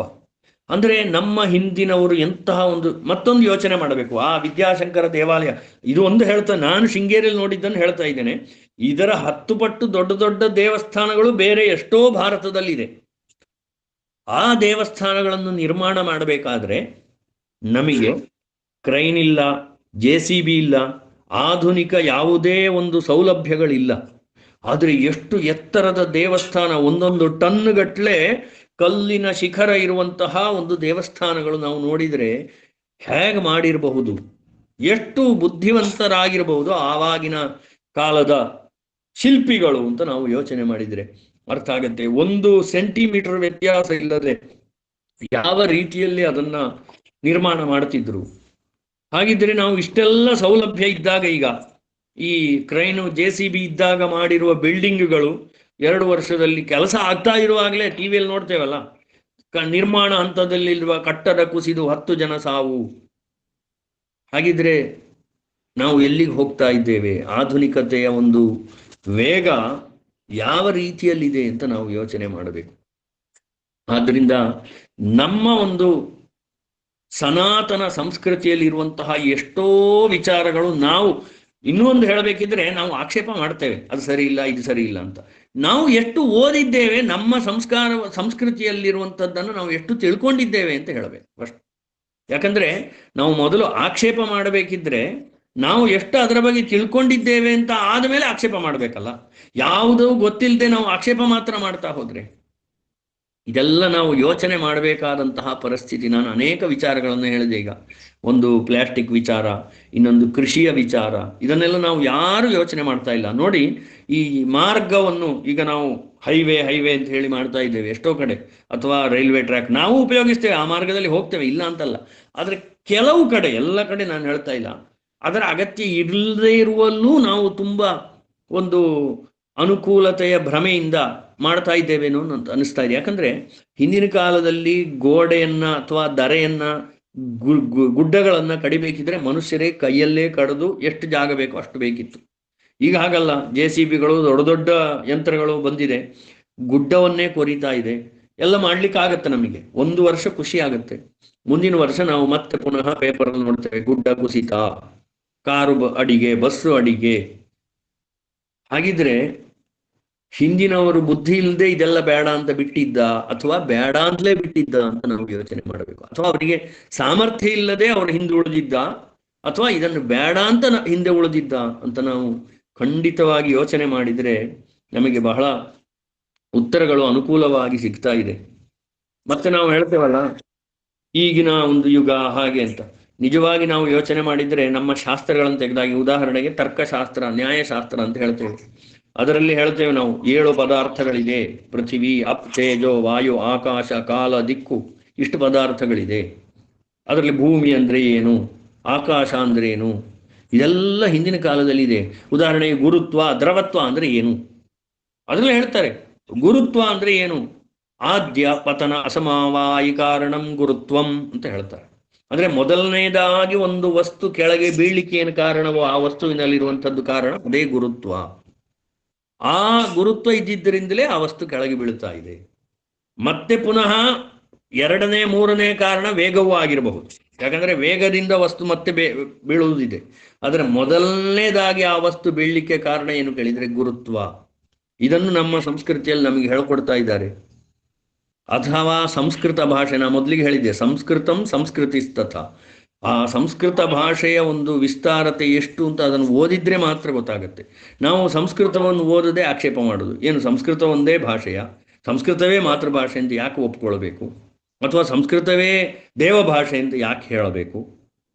ಹೀಗೆ ಅನೇಕ ವಿಧವಾಗಿ ನಾವು ಆಕ್ಷೇಪ ಮಾಡಲಿಕ್ಕೆ ಬಹಳ ಸುಲಭ. ಆದರೆ ಅದನ್ನ ಓದಿ ತಿಳಿದುಕೊಂಡು ಆಮೇಲೆ ನಾವು ಆಕ್ಷೇಪ ಮಾಡಬೇಕು. ಈ ಉದಾಹರಣೆಗೆ ರಾಮಾಯಣ ಸುಳ್ಳು, ರಾಮಾಯಣ ಸರಿ ಇಲ್ಲ, ಕಟ್ಟುಕತೆ. ಆದರೆ ಪ್ರತ್ಯಕ್ಷವಾಗಿ ಆ ರಾಮ ಸೇತು ಇವತ್ತಿಗೂ ನಮ್ಮ ಕಣ್ಣೆದುರುಗಡೆ ಕಾಣ್ತಾ ಇದೆ. ಅಷ್ಟಲ್ಲದೆ ಇಡೀ ಭಾರತದಲ್ಲಿ ಸಂಚಾರ ಮಾಡಿದರೆ ರಾಮನಿಗೆ ಸಂಬಂಧಪಟ್ಟ ಎಷ್ಟೋ ಕಥೆಗಳು, ಪ್ರದೇಶಗಳು, ಕುರುಹುಗಳು ಇವತ್ತಿಗೂ ಇದೆ. ಮಹಾಭಾರತಕ್ಕೆ ಸಂಬಂಧಪಟ್ಟಂತಹ ವಿಚಾರಗಳು ನಮಗೆ ಅಲ್ಲಲ್ಲಿ ಇದೆ. ನಾನು ಇತ್ತೀಚೆಗೆ ಯಾವುದೋ ಮೊಬೈಲಲ್ಲಿ ನೋಡಿದ್ದೆ, ಲಂಕೆಯಲ್ಲಿ ಯಾರೋ ಒಬ್ಬ ವಿಡಿಯೋ ಮಾಡಿ ತೋರಿಸಿದ್ರು ಒಬ್ರು. ಇಲ್ಲಿ ನೋಡಿ, ಇಲ್ಲಿ ರಾವಣನ ಅರಮನೆ ಇದ್ದದ್ದು, ಇಲ್ಲಿ ನೋಡಿ ಇದು ಹನುಮಂತ ತಂದಂತಹ ಸಂಜೀವಿನಿ ಪರ್ವತ, ಇವತ್ತಿಗೂ ಅಲ್ಲಿ ಔಷಧಗಳ ಸಸ್ಯಗಳಿದೆ ಎಂತೆಲ್ಲ ಹಾಕಿದ್ರು ಯಾರು. ಅದು ಅವರು ಎಷ್ಟರ ಮಟ್ಟಿಗೆ. ಆದರೆ ನಿಜವಾಗಿ ನಾವು ಇದನ್ನೆಲ್ಲ ಯೋಚನೆ ಮಾಡಿದರೆ ಇದೆಲ್ಲ ಸುಳ್ಳೋ ಅಥವಾ ಸತ್ಯವೋ ಅಂತ ಕಾಣ್ತಾ ಇದೆ. ಆದ್ರಿಂದ ನಮ್ಮ ಸನಾತನ ಸಂಸ್ಕೃತಿಯಲ್ಲಿ ಇರುವಂಥದ್ದು ಪ್ರತಿಯೊಂದು ನಾವು ವಿಮರ್ಶೆ ಮಾಡಿದರೆ, ನಾವು ನಿಷ್ಪಕ್ಷಪಾತವಾಗಿ ವಿಮರ್ಶೆ ಮಾಡಬೇಕು. ನಾನು ಅದನ್ನ ಬೇಡ ಅಂತ ಹೇಳಿ ಬಿಟ್ಟುಬಿಟ್ರೆ ಏನು ಮಾಡ್ಲಿಕ್ಕೆ ಸಾಧ್ಯ ಇಲ್ಲ. ಮತ್ತೆ ಯೋಚನೆ ಮಾಡಿದರೆ ಈ ಉದಾಹರಣೆಗೆ ಔಷಧಗಳು, ಎಂತೆಂಥ ಔಷಧಿ. ಈಗ ನಾನು ಶಿಲ್ಪದ ವಿಚಾರ ಹೇಳಿದೆ, ಅಥವಾ ನಮ್ಮ ವಿದ್ಯಾಭ್ಯಾಸದ ವಿಚಾರ ಹೇಳಿದೆ. ಇನ್ನೂ ಒಂದು ಹೇಳಬೇಕಿದ್ರೆ ಪಂಚಾಂಗದ ವಿಚಾರ, ಶಾಸ್ತ್ರಗಳ ವಿಚಾರ, ಹಾಗೆ ಔಷಧ, ಆಯುರ್ವೇದ. ಉದಾಹರಣೆಗೆ ಹೇಳಬೇಕಿದ್ರೆ ನನ್ನ ಪ್ರತ್ಯಕ್ಷ ಸ್ವಂತ ಅನುಭವ. ನನಗೆ ಹಲ್ಲು ನೋವು ಬಂದಾಗ, ತುಂಬ ಹಲ್ಲು ನೋವು, ಈ ಒಂದು ದವಡೆ ಹಲ್ಲು ನೋವು ಬಂದು ಮುಖ ಊದಿಕೊಳ್ಳುವಷ್ಟು ಹಲ್ಲು ನೋವಿತ್ತು. ಯಾರ್ದೋ ಒಬ್ಬರ ಮುಖಾಂತರ ನನಗೆ ಗೊತ್ತಾಯಿತು, ಇಲ್ಲೇ ಶೃಂಗೇರಿಯಿಂದ ಒಂದು 20 ಕಿಲೋಮೀಟರ್ 30 ಕಿಲೋಮೀಟರ್ ಸಮೀಪದಲ್ಲಿ ಒಬ್ಬರು ಅಜ್ಜಿ ಇದ್ದಾರೆ, ಅವರು ಔಷಧಿ ಕೊಡ್ತಾರೆ ಅಂತ. ಏನು ಔಷಧಿ ಕೊಡ್ತಾರೆ ಅಂತ ಕೇಳಿದರೆ, ನಮ್ಮನ್ನ ಮಲಗಿಸಿ ಕಿವಿಯಲ್ಲಿ ಅವರು ಒಂದು ಔಷಧಿಯನ್ನ, ಸೊಪ್ಪನ್ನ, ಒಂದು ಎಲೆಯಲ್ಲಿ ಸೊಪ್ಪನ್ನ ಇಟ್ಟು ಅದರಲ್ಲಿ ಎಣ್ಣೆಯನ್ನು ಹಾಕಿ ಕಿವಿಯಲ್ಲಿ ಒಂದು 1/4 ಗಂಟೆ ಹಾಕಿ ಮಲಗಿಸ್ತಾರೆ. 2 ಕಿವಿಗಳಿಗೆ ಮಲಗಿಸ್ತಾರೆ. ಅದಾಗಿ ಅವರೊಂದು ಮರದ ತೆಪ್ಪೆ ಕೊಡ್ತಾರೆ. ಆ ಮರದ ತೆಪ್ಪೆಯನ್ನ ಪುಡಿ ಮಾಡಿ ಆ ಹಲ್ಲಲ್ಲಿ ಇಟ್ಕೊಳ್ಬೇಕು, ನೋವಿದ್ದರು. 2-3 ದಿವಸ. ಆಮೇಲೆ ಒಂದು ಕಷಾಯ ಮಾಡಿ ನಾವು ಬಾಯಿಯನ್ನು ಮುಕ್ಕಳಿಸ್ಲಿಕ್ಕೆ ಒಂದು ಕಷಾಯ ಮಾಡಿ 2 ದಿವಸ ಮುಕ್ಕಳಿಸ್ಬೇಕು ಅಂತ ಕೊಡ್ತಾರೆ. ಅಷ್ಟು ಮಾಡಿದ್ರೆ ಹಲ್ಲು ನೋವು ಸಂಪೂರ್ಣವಾಗಿ ಗುಣ ಆಗುತ್ತೆ. ಅವ್ರು ಹೇಳ್ತಾರೆ, ಯಾವುದೇ ಕಾರಣಕ್ಕೂ ನೀವು ಹಲ್ಲನ್ನು ಕೀಳಿಸಬೇಡಿ. ಆ ಹಲ್ಲು ಅದಾಗಿಯೇ ಬಿದ್ದು ಹೋಗ್ಬೇಕು. ಬಿಟ್ರೆ ನೀವು ಹಲ್ಲು ಕೀಳಿಸಿದ್ರೆ ಒಂದನೇದಾಗಿ ಅಲ್ಲಿ ಅನಸ್ತೇಶವೋ ಇಂಜೆಕ್ಷನ್ ಕೊಟ್ಟು ಬಲವಂತವಾಗಿ ಕೀಳ್ತಾರೆ. ಆ ಬಲವಾಗಿ ಕೀಳಬೇಕಾದ್ರೆ ಅಲ್ಲಿದ್ದ ನರಗಳು ವ್ಯತ್ಯಾಸ ಆಗಿ ಆ ನರಗಳ ಸಂಪರ್ಕ ನಮಗೆ ಕಿವಿಗೋ ಕಣ್ಣಿಗೋ ತಲೆಗೋ ಇದ್ರೆ ಸೈಡ್ ಎಫೆಕ್ಟ್ ಬರುವ ಸಾಧ್ಯ. ಆ ಅಜ್ಜಿ ಕೂಡ ಹೇಳ್ತಾಳೆ, ಅವಳಿಗೆ ಏನೂ ಬಹಳ ವಿದ್ಯಾಭ್ಯಾಸ ಇದ್ದಾಗೆ ಅನ್ಸೋದಿಲ್ಲ, ಆದರೆ ಅಂತಹ ಎಷ್ಟೋ ವಿದ್ಯೆಗಳು ಬಹುಶಃ ಇವತ್ತಿಗೂ ನಂಗೆ ಆ ಹಲ್ಲಿದೆ, ಹುಳುಕು ಹೊಟ್ಟೆ ಹಾಗೆ ಇದೆ, ಅದನ್ನ ಅಲ್ಲಿ ಏನು ಸಿಕ್ಕಾಕೊಳ್ಬಾರ್ದು ಅಂತ ನಾನು ಫಿಲ್ ಮಾಡಿಸಿದ್ದೇನೆ. ಬಿಟ್ರೆ ಆ ಹಲ್ಲು ಕೀಳಲಿಲ್ಲ, ಇವತ್ತಿಗೂ ನನಗೆ ಹಲ್ಲು ನೋವಿಲ್ಲ. ಇದನ್ನು ಹೇಳಿದ್ರೆ ಬಹುಶಃ ಆಧುನಿಕ ವೈದ್ಯರು ಒಪ್ತಾರೋ ಅಥವಾ ಗಲಾಟೆ ಮಾಡ್ತಾರೋ ನನಗೆ ಗೊತ್ತಿಲ್ಲ. ಆದರೆ ಇಂತಹ ವಿದ್ಯೆಗಳು ಖಂಡಿತವಾಗಿ ನಮ್ಮ ಸನಾತನ ಸಂಸ್ಕೃತಿಯಲ್ಲಿ ಇತ್ತು, ಇದಕ್ಕೆ ಸಾಕ್ಷಿಗಳಿದೆ ಇವತ್ತಿಗೂ. ಆದರೆ ಈ ಒಂದು ಆಧುನಿಕತೆಯ ವೇಗದಲ್ಲಿ ನಾವು ಎಲ್ಲ ಮರೀತಾ ಇದ್ದೇವೇನೋ ಅಂತ ಅನಿಸ್ತಾ ಇದೆ. ಹಾಗೆಂತ ಹೇಳ್ಕೊಂಡು ಆಧುನಿಕತೆಯ ಉಪಯೋಗ ಇಲ್ಲ ಅಂತ ನಾನು ಹೇಳ್ತಾ ಇಲ್ಲ, ಆದರೆ ಕೆಲವೊಂದು ಸಂದರ್ಭದಲ್ಲಿ ತುಂಬಾ ಯೋಚನೆ ಮಾಡಿದಾಗ ಇದೆಲ್ಲ ಬೇಕಿತ್ತಾ ಅನ್ನುವ ಪ್ರಶ್ನೆ ಬರುತ್ತೆ. ಈ ಉದಾಹರಣೆಗೆ ಏನಾಗಬಹುದು, ನಾವೊಂದು ಕಲ್ಪನೆ ಮಾಡೋದು. ಈಗ ಆಧುನಿಕ ವ್ಯವಸ್ಥೆಗಳು ಯಾವುದು ಇಲ್ಲ ಅಂತ ಆದ್ರೆ ಏನ್ ಮಾಡ್ಬೋದು? ಮುಂದೆ ಒಂದು ದಿವಸ ಬಂದರೂ ಬರ್ಬೋದು, ಹೇಳಲಿಕ್ಕೆ ಸಾಧ್ಯ ಇಲ್ಲ.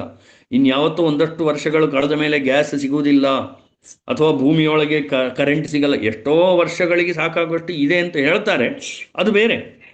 ಆದರೆ ಒಂದು ವೇಳೆ ಇಲ್ಲದೆ ಇದ್ರೆ ನಮ್ಮ ಜೀವನದ ಪರಿಸ್ಥಿತಿ ಏನಾಗಬಹುದು?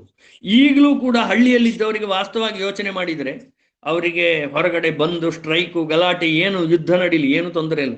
ಯಾಕಂದ್ರೆ ಅವ್ರ ಮನೆಯಲ್ಲಿ ದನ ಇದೆ, ಹಾಲು ಸಿಗತ್ತೆ, ಅವರೇ ತರಕಾರಿ ಬೆಳ್ಕೊಳ್ತಾರೆ, ಮನೆಯಲ್ಲಿ ಬಾಳೆಕಾಯಿ ಇನ್ನೇನೋ ತರಕಾರಿ ಅಂಗಳದಲ್ಲೇ ಬೆಳೀತಾರೆ, ತರಕಾರಿಯ ಚಿಂತೆ ಅವರಿಗಿಲ್ಲ. ಕಟ್ಟಿಗೆ ಇದೆ, ಬೇಕಾದಷ್ಟು ಸಿಗತ್ತೆ, ಒಲೆಯಲ್ಲಿ ಏನೋ ಅವರಿಗೆ ಊಟಕ್ಕೆ ಬೇಕಾದಷ್ಟು ಬೇಯಿಸಿ ತಿಂತಾರೆ. ಹೀಗಿರಬೇಕಾದ್ರೆ ಮನುಷ್ಯನಿಗೆ ಇನ್ನೇನು ಬೇಕು? ಸಂತೋಷ ಏವ ಪುರುಷಸ್ಯ ಪರಂ ನಿಧಾನಂ. ಅದರಿಂದ ಮುಂದೊಂದು ಕಾಲ ಹಾಗೆ ಬಂದರೂ ಬರ್ಬೋದು, ಬೇಡ. ನಾನು ಹೇಳೋದು ಇದು ಯಾವುದು ಇಲ್ಲ ಅಂತ ಇಟ್ಟುಕೊಂಡ್ರೆ, ಈಗ ಉದಾಹರಣೆಗೆ ಆಧುನಿಕ ಯಂತ್ರೋಪಕರಣಗಳು ಆಗಲಿ, ಈಗಿನ ಒಂದು ವೈಜ್ಞಾನಿಕವಾದ ಸಲಕರಣೆಗಳು ಇಲ್ಲದೆ ಹೋದ್ರೆ ಏನು ನಷ್ಟ ಅಂತ ನಾವು ಯೋಚನೆ ಮಾಡಿದ್ರೆ, ಅಂದ್ರೆ ಮೂರ್ಖ ಅಂತ ನನ್ನನ್ನು ಕರಿಬಹುದು. ನಮಗೆ ಸಮಾಧಾನ ಇದ್ದಾಗ ನಾನು ಹೇಳ್ತಾ ಇರೋದು, ನಾವು ವಾಸ್ತವವಾಗಿ ಯೋಚನೆ ಮಾಡಿದ್ರೆ ನಮಗೇನು, ಎಷ್ಟೇ ಆಧುನಿಕ ಇರಲಿ, ಎಷ್ಟೇ ನೀವು 10 ಮನೆ ಕಟ್ಟಿ 10 ಮನೆಗಳಲ್ಲಿ ನಾವು ಉಳಿಲಿಕ್ಕಂತೂ ಸಾಧ್ಯ ಇಲ್ಲ. ಯಾವುದೋ ಬಾಡಿಗೆ ಕೊಡೋದು.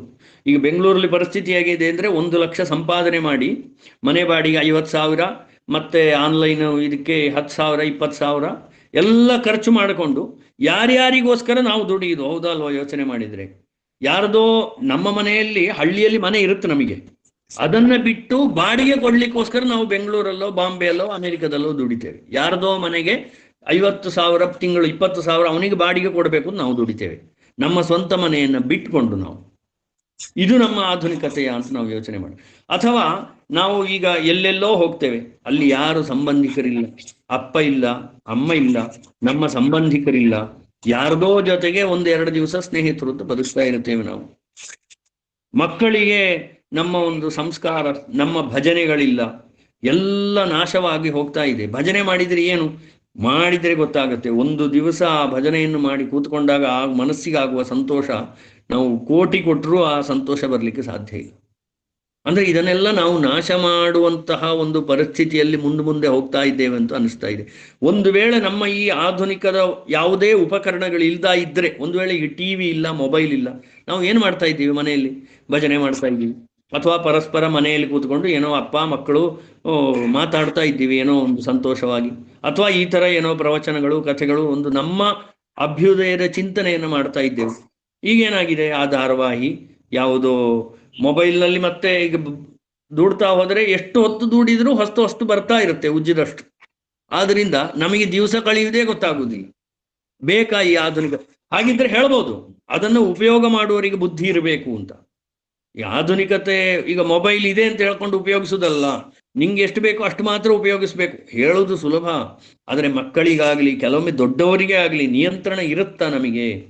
ಅದಕ್ಕೆ ಹಿಂದಿನ ಋಷಿಗಳು ಹೇಳಿದ್ರು, ಜಿತೇಂದ್ರಿಯರಾಗಿರಬೇಕು, ನಮ್ಮ ಮನಸ್ಸನ್ನು ನಾವು ನಿಗ್ರಹಿಸಬೇಕು ಅಂತ. ಸುಲಭ ಅಲ್ಲ. ಆದ್ರಿಂದ ಈ ವಸ್ತುಗಳೆಲ್ಲ ಒಂದು ವೇಳೆ ನಾವು ಕಂಡು ಹಿಡಿಯದೇ ಇದ್ದಿದ್ದರೆ, ಈಗಿನ ಆಧುನಿಕ ವಸ್ತುಗಳನ್ನ ಉಪಕರಣಗಳನ್ನ ಕಂಡು ಹಿಡಿಯದೇ ಇದ್ದಿದ್ರೆ ಬಹುಶಃ ನಾವು ಎಷ್ಟೊಂದು ಏನು ಬೇಕು ನಮಗೆ ಹೊಟ್ಟೆಗಾಗಿ ಗೇಣು ಬಟ್ಟೆಗಾಗಿ ಅಂತ ನಾವು ಎಷ್ಟೋ ಹಿಂದೆ ಹಾಡು ಕೇಳಿರುವಂಥದ್ದು ಇದೆ. ಆದ್ರಿಂದ ನಾವು ಎಷ್ಟು ದುಡಿದ್ರೂ ಊಟ ಮಾಡುವಂಥದ್ದು ಇಷ್ಟೇಯ. ಆದರೆ ಏನಾಗಿದೆ, ಹೊಸ ಹೊಸ ಯಂತ್ರಗಳು ಬಂದಿದೆ, ಡಾಕ್ಟರ್ಗಳು ಬಂದಿದ್ದಾರೆ, ಸರ್ಜನ್ಗಳು ಬಂದಿದ್ದಾರೆ, ರೋಗ ಏನು ಕಡಿಮೆ ಆಗಿಲ್ಲ. ಹಳ್ಳಿಯಲ್ಲಿ ಇದ್ದವರು ಇವತ್ತಿಗೂ 80, ನಮ್ಮ ಊರಿನಲ್ಲಿ ಪಕ್ಕದಲ್ಲಿ ಮನೆಯಲ್ಲಿ ಒಬ್ಬರಿದ್ದಾರೆ 101 ವರ್ಷ ಕಳೀತವರಿಗೆ, ಇವತ್ತಿಗೂ ಓಡಾಡ್ಕೊಂಡಿದ್ದಾರೆ, ಹೇಳಿದ್ರೆ ನಂಬಲ್ಲ. ನನ್ನ ಹೆಂಡತಿಯ ಅಜ್ಜಿ ಇದ್ದಾರೆ 93 ವರ್ಷ, ಕಣ್ಣು ಕಾಣುವುದಿಲ್ಲ, ಇವತ್ತಿಗೂ ಅವರು ಮನೆಯೊಳಗೆ ಓಡಾಡ್ಕೊಂಡು ಅವರ ಕೆಲಸ ಅವರು ಮಾಡ್ತಾರೆ. ಅವರು ಊಟ ಮಾಡಿ ಎದ್ದು ಹೋಗಿ ಕೈ ತೊಳೆದು ಬಂದು ಮಲಗುವಷ್ಟು ಸಾಮರ್ಥ್ಯ, ಅವರು ಸ್ನಾನ ಮಾಡುವಷ್ಟು ಸ್ವತಃ ಕಣ್ಣು ಕಾಣದೇ ಇದ್ರೂ ಸಾಮರ್ಥ್ಯ ಅವರಿಗೆ ಇವತ್ತಿಗೂ ಇದೆ. ಅಂದ್ರೆ ನಮ್ಮ ಒಂದು ಸನಾತನ ಸಂಸ್ಕೃತಿಯ ಜೀವನ ಪದ್ಧತಿ ಹೇಗಿದೆ, ಆಧುನಿಕತೆ ಅಂತ ನಾವು ಹೇಳಿಕೊಂಡು ಇದನ್ನೆಲ್ಲವನ್ನು ಬಿಡ್ತಾ ನಾವು ಯಾವ ಕಡೆಗೆ ಹೋಗ್ತಾ ಇದ್ದೇವೆ. ಉದಾಹರಣೆ ನಾನು ಮೊದಲಿಂದ ಹೇಳಿದ್ದು ಯೋಚನೆ ಮಾಡಿದ್ರೆ ಕೃಷಿ ಬಿಡ್ತಾ ಇದ್ದೇವೆ, ಪ್ಲಾಸ್ಟಿಕ್ ಯುಗ, ನಮ್ಮ ಸಂಸ್ಕಾರ ಇಲ್ಲ, ಮಕ್ಕಳಿಗೆ ಶಿಕ್ಷಣ ಅಂತ ಹೇಳಿ ನಾವು ಏನೋ ಹೇಳಿಕೊಟ್ಟು ನಮಗೆ ಉಪಯೋಗ, ಅವರನ್ನ ಮಗನನ್ನ ಬೆಂಗಳೂರಿಗೆ ಕಳಿಸ್ತೇವೆ, ಮೊಮ್ಮಗನನ್ನ ಅಮೆರಿಕಕ್ಕೆ ಕಳಿಸ್ತೇವೆ. ನಾಳೆ ನಾವು ಸತ್ತರೆ ನಮ್ಮನ್ನ ದಹನ ಮಾಡಬೇಕಿದ್ರೆ ಆನ್ಲೈನಲ್ಲಿ ಈಗಲೇ ಬುಕ್ ಮಾಡಿ ಇಡುವ ಪರಿಸ್ಥಿತಿಯಲ್ಲಿ ನಾವಿದ್ದೇವೆ. ಹಾಗಿದ್ರೆ ಆಧುನಿಕತೆ ಅನ್ನುವಂಥದ್ದು ಇದುವೇಯೇ ಅಂತ ನಾವು ವಿಮರ್ಶೆ ಮಾಡಿಕೊಳ್ಳುವಂತಹ ಕಾಲ ಹತ್ತಿರ ಇದೆ, ದೂರ ಇಲ್ಲ. ಅದರಿಂದ ನಾನು ಹೇಳ್ತಾ ಇರೋದು ಆಧುನಿಕತೆ ಅನ್ನುವಂಥದ್ದು ಬೇಡ, ವಿಕಾಸದತ್ತ ಮನುಷ್ಯ ಹೋಗಬೇಕಾಗಿರುವಂಥದ್ದು ಹೌದು.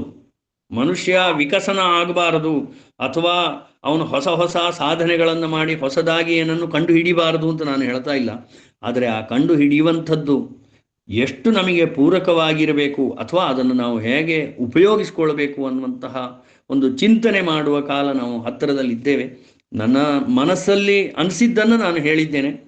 ಇದರಲ್ಲಿ ಎಷ್ಟೋ ಹೆದರಿಕೆಯೂ ಆಗ್ತದೆ, ಯಾಕಂದರೆ ಆನ್ಲೈನಲ್ಲಿ ಅಂತ ಕೂಡಲೇ ನಾವು ತುಂಬ ಜಾಗ್ರತೆಯಲ್ಲಿರಬೇಕಾಗಿದೆ. ಆದ್ದರಿಂದ ನಾನು ಯಾವುದನ್ನು ಆಕ್ಷೇಪ ಮಾಡ್ತಾ ಇಲ್ಲ. ನಮ್ಮ ಒಂದು ಆತ್ಮ ವಿಮರ್ಶೆಯನ್ನು ಪ್ರತಿಯೊಬ್ಬರೂ ನಾವು ಮಾಡಿಕೊಳ್ಳುವಂತಹ ಒಂದು ಪರಿಸ್ಥಿತಿ ಹತ್ತಿರ ಇದೆ. ಆದ್ದರಿಂದ ಈ ಥರದ್ದನ್ನೆಲ್ಲ ಯೋಚನೆ ಮಾಡಿ ನಾವು ಸಾಧ್ಯವಾದಷ್ಟು ಮಟ್ಟಿಗೆ ಒಂದು ನೀರನ್ನು ಶುದ್ಧವಾಗಿಟ್ಟುಕೊಳ್ಳುವಂಥದ್ದು, ನಾವು ಅಂಗಡಿಗೆ ಹೋಗುವಾಗ ಯಾವುದೋ ಒಂದು ಚೀಲವನ್ನು ಹಿಡಿದುಕೊಂಡು ಹೋಗಿ ಸಾಮಾನು ತರುವಂತಹ ಪ್ರಯತ್ನ ಮಾಡುವಂಥದ್ದು, ಆದಷ್ಟು ಪ್ಲಾಸ್ಟಿಕ್ಕನ್ನು ಉಪಯೋಗ ಆಗದೆ ಇರುವ ಹಾಗೆ ನೋಡುವಂಥದ್ದು, ಅಥವಾ ಈ ಒಂದು ಉಡುಗೊರೆಗಳ ಗಿಫ್ಟ್ಗಳ ಒಂದು ದೊಂಬರಾಟದಲ್ಲಿಯೋ ಅಥವಾ ಭ್ರಮೆಯಲ್ಲಿಯೋ ಸುಮ್ಮನೆ ಉಪಯೋಗ ಇಲ್ಲುವಂಥದ್ದು ಎಲ್ಲ ಅಂಗಡಿಯಿಂದ ತರೋದು, ಅವ್ರಿಗೆ ಕೊಡೋದು, ಇವ್ರಿಗೆ ಕೊಡೋದು, ಲಾಸ್ಟಿಗೆ ಎಲ್ಲ ವೇಸ್ಟ್ ಮಾಡಿ ಬಿಸಾಡುವಂಥದ್ದು. ನಾನು ಎಲ್ಲ ಕಡೆ ಹೇಳ್ತಾ ಇಲ್ಲ, ಉಪಯೋಗ. ಈಗ ಉದಾಹರಣೆಗೆ ಎಲ್ಲರೂ ಈಗ ಚಿನ್ನದ ಬಳೆಯನ್ನು ಒಬ್ಬನಿಗೆ 10 ಬಳೆ ಗಿಫ್ಟ್ ಕೊಡ್ತಾರೆ, ಅವ ಏನ್ ಮಾಡಬೇಕು?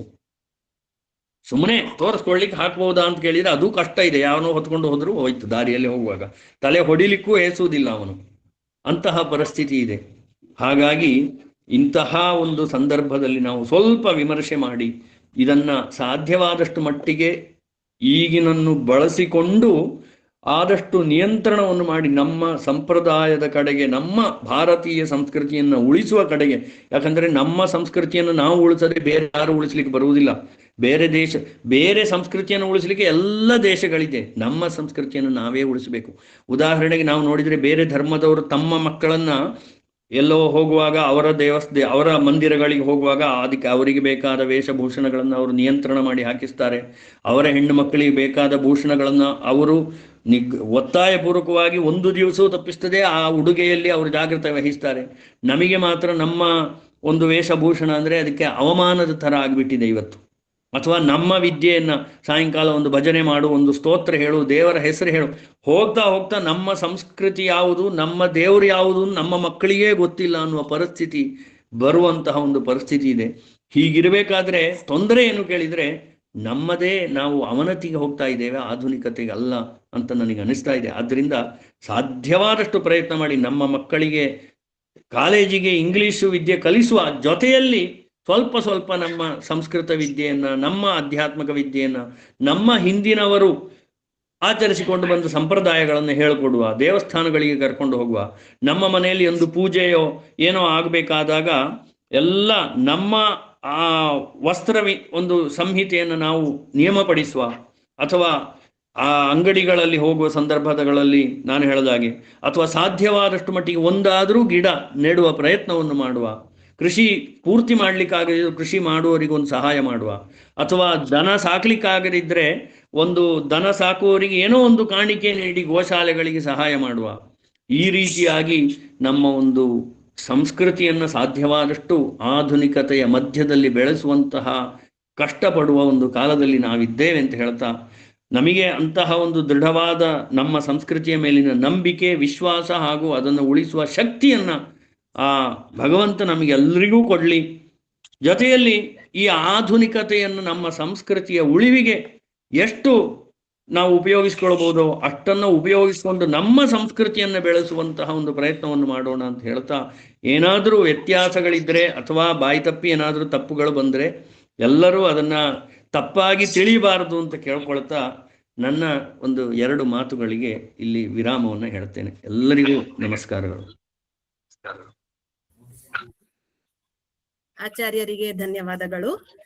ಹಳೆಬೇರು ಹೊಸ ಚಿಗುರು ಕೂಡಿದರೆ ಮರ ಸೊಗಸು ಎಂಬ ಸುಂದರ ಸಂದೇಶವನ್ನು ಸರಳವಾಗಿ ವಿವರಿಸುವ ಮೂಲಕ ಯಾವುದೇ ಆಧುನಿಕ ಸೌಲಭ್ಯಗಳಿಲ್ಲದೆ ನಮ್ಮ ಹಿರಿಯರು ಯಾವ ರೀತಿ ಅದ್ಭುತವಾದ ಕೆಲಸ ಕಾರ್ಯಗಳನ್ನು ಮಾಡುತ್ತಿದ್ದರು, ಮನುಷ್ಯರಾಗಿ ಹುಟ್ಟಿದ ನಾವು ಯಾವ ರೀತಿ ಜೀವನ ಮೌಲ್ಯಗಳನ್ನು, ಆಚಾರ, ವಿಚಾರ, ಭಾಷೆ ಇತ್ಯಾದಿ ಅನೇಕ ವಿಚಾರಗಳನ್ನು ಅಳವಡಿಸಿಕೊಳ್ಳುವ ಮೂಲಕ ಯಾವ ರೀತಿ ಜೀವನ ಮಾಡಬೇಕೆಂಬುದರ ಬಗ್ಗೆ ಮಾರ್ಗದರ್ಶನ ನೀಡಿರುವ ಕೃಷ್ಣರಾಜಣ್ಣನಿಗೂ ಹಾಗೂ ಹೆಚ್ಚಿನ ಸಂಖ್ಯೆಯಲ್ಲಿ ಇಂದಿನ ಜ್ಞಾನ ಯಜ್ಞದಲ್ಲಿ ಪಾಲ್ಗೊಂಡ ತಮಗೆಲ್ಲರಿಗೂ ಧನ್ಯವಾದ ಸಮರ್ಪಿಸಬೇಕೆಂದು ನಮ್ಮ ಕರಾಡ ಕವಯಿತ್ರಿ, ಸಂಸ್ಕೃತ ಶಿಕ್ಷಕಿ ಶ್ರೀಮತಿ ಜೋಷ್ನಾ ಕಡಂದೇಲು ಇವರನ್ನು ವಿನಂತಿಸಿಕೊಳ್ಳುತ್ತಿದ್ದೇನೆ. ಅಜ್ಞಾನತಿಮಿರಾಂಧಸ್ಯ ಜ್ಞಾನಾಂಜನಶಲಾಕಯಾ ಚಕ್ಷುರುನ್ಮೀಲಿತಂ ಯೇನ ತಸ್ಮೈ ಶ್ರೀ ಗುರವೇ ನಮಃ. ಎಲ್ರಿಗೂ ನಮಸ್ಕಾರ. ನಾನು ಜ್ಯೋತ್ಸ್ನಾ ಎಂ ಕಡಂದೇಲು. ಇಂದಿನ ಕಾರ್ಯಕ್ರಮದಲ್ಲಿ ಶೃಂಗೇರಿಯ ಆಸ್ಥಾನ ವಿದ್ವಾಂಸರಾದ ಹಾಗೂ ನಮ್ಮ ಕಲಿಯೋಣ ಬನ್ನಿ ತಂಡದ ಗುರುಗಳಾದ ಶ್ರೀ ಕೃಷ್ಣರಾಜ ಭಟ್ ಬೇಂಗ್ರೋಡಿ ಇವರು ಸನಾತನ ಸಂಸ್ಕೃತಿ ಮತ್ತು ಆಧುನಿಕತೆ ಎನ್ನುವ ವಿಷಯದ ಕುರಿತು ಬಹಳಷ್ಟು ಉತ್ತಮವಾಗಿ ಅನೇಕ ಉದಾಹರಣೆಗಳೊಂದಿಗೆ ವೆಬಿನಾರ್ ಅನ್ನು ನಡೆಸಿಕೊಟ್ಟಿದ್ದಾರೆ. ಆಧುನಿಕತೆಯ ಭರಾಟೆಯಲ್ಲಿ ನಮ್ಮ ಸಂಸ್ಕೃತಿಯನ್ನು ಕಳಕೊಳ್ತಾ ಇದ್ದೇವೆ ಎಂಬ ನಗ್ನ ಸತ್ಯದ ಬಗ್ಗೆ ನಮ್ಮೆಲ್ಲರನ್ನು ಚಿಂತನೆಗೆ ಹಚ್ಚಿದ್ದಾರೆ. ಅವರಿಗೆ ನಿಮ್ಮೆಲ್ಲರ ಪರವಾಗಿ ಹೃತ್ಪೂರ್ವಕ ವಂದನೆಗಳು. ಅದೇ ರೀತಿ ಕಾರ್ಯಕ್ರಮದಲ್ಲಿ ಸುಶ್ರಾವ್ಯವಾಗಿ ಪ್ರಾರ್ಥನೆಯನ್ನು ಹಾಡಿದ ಶ್ರೀಮತಿ ಲಲಿತಾ ಲಕ್ಷ್ಮಿ ಪಡಿಕ್ಕಲ್ಲು ಇವರಿಗೂ, ವ್ಯಕ್ತಿ ಪರಿಚಯ ಮಾಡಿದ ಶ್ರೀಮತಿ ಸಂಧ್ಯಾ ಮುಂಡೋಳಿ ಇವರಿಗೂ, ಕಾರ್ಯಕ್ರಮವನ್ನು ಅಚ್ಚುಕಟ್ಟಾಗಿ ಸುಂದರವಾಗಿ ನಿರೂಪಿಸಿದ ಡಾಕ್ಟರ್ ವಿದ್ಯಾ ಅಂಗ್ರಾಜೆ ಇವರಿಗೂ ಹೃತ್ಪೂರ್ವಕ ಧನ್ಯವಾದಗಳು. ಈ ಕಾರ್ಯಕ್ರಮದ ಯಶಸ್ಸಿಗೆ ಕಾರಣಕರ್ತರಾದ ಶ್ರೀ ನಾಗರಾಜ ಉಪ್ಪಂಗಳ ಇವರಿಗೂ, ಧ್ವನಿಮುದ್ರಣ ಹಾಗೂ ಪ್ರಸಾರದಲ್ಲಿ ಸಹಕಾರವನ್ನು ನೀಡುತ್ತಿರುವ ಶ್ರೀವತ್ಸ ದಂಡೆಪ್ಪಾಡಿ ಹಾಗೂ ಕರಾಡ ವಿಶ್ವ ತಂಡಕ್ಕೆ ತುಂಬು ಹೃದಯದ ಧನ್ಯವಾದಗಳು. ಕಾರ್ಯಕ್ರಮವನ್ನು ವೀಕ್ಷಿಸಿ ಕೇಳಿ ಯಶಸ್ವಿಗೊಳಿಸಿದ ಎಲ್ಲ ವೀಕ್ಷಕ ವೃಂದದವರಿಗೂ ಹೃತ್ಪೂರ್ವಕ ಧನ್ಯವಾದಗಳು. ಮುಂದಿನ ವೆಬಿನಾರ್ ಅನ್ನು UAEಯಲ್ಲಿ ವಾಸವಾಗಿರುವ ಶ್ರೀಮತಿ ಸೋನಿಯಾ ಭಟ್ ಅವರು ನಡೆಸಿಕೊಡಲಿದ್ದಾರೆ. ನಾವೆಲ್ಲರೂ ಹೆಚ್ಚಿನ ಸಂಖ್ಯೆಯಲ್ಲಿ ಭಾಗವಹಿಸಿ ಆ ಕಾರ್ಯಕ್ರಮವನ್ನು ಯಶಸ್ವಿಗೊಳಿಸೋಣ ಅಂತ ಕೇಳಿಕೊಳ್ತಾ ನನ್ನ ಧನ್ಯವಾದ ಸಮರ್ಪಣೆಯನ್ನು ಮುಕ್ತಾಯಗೊಳಿಸ್ತಾ ಇದ್ದೇನೆ. ನಮಸ್ಕಾರ, ಶುಭರಾತ್ರಿ.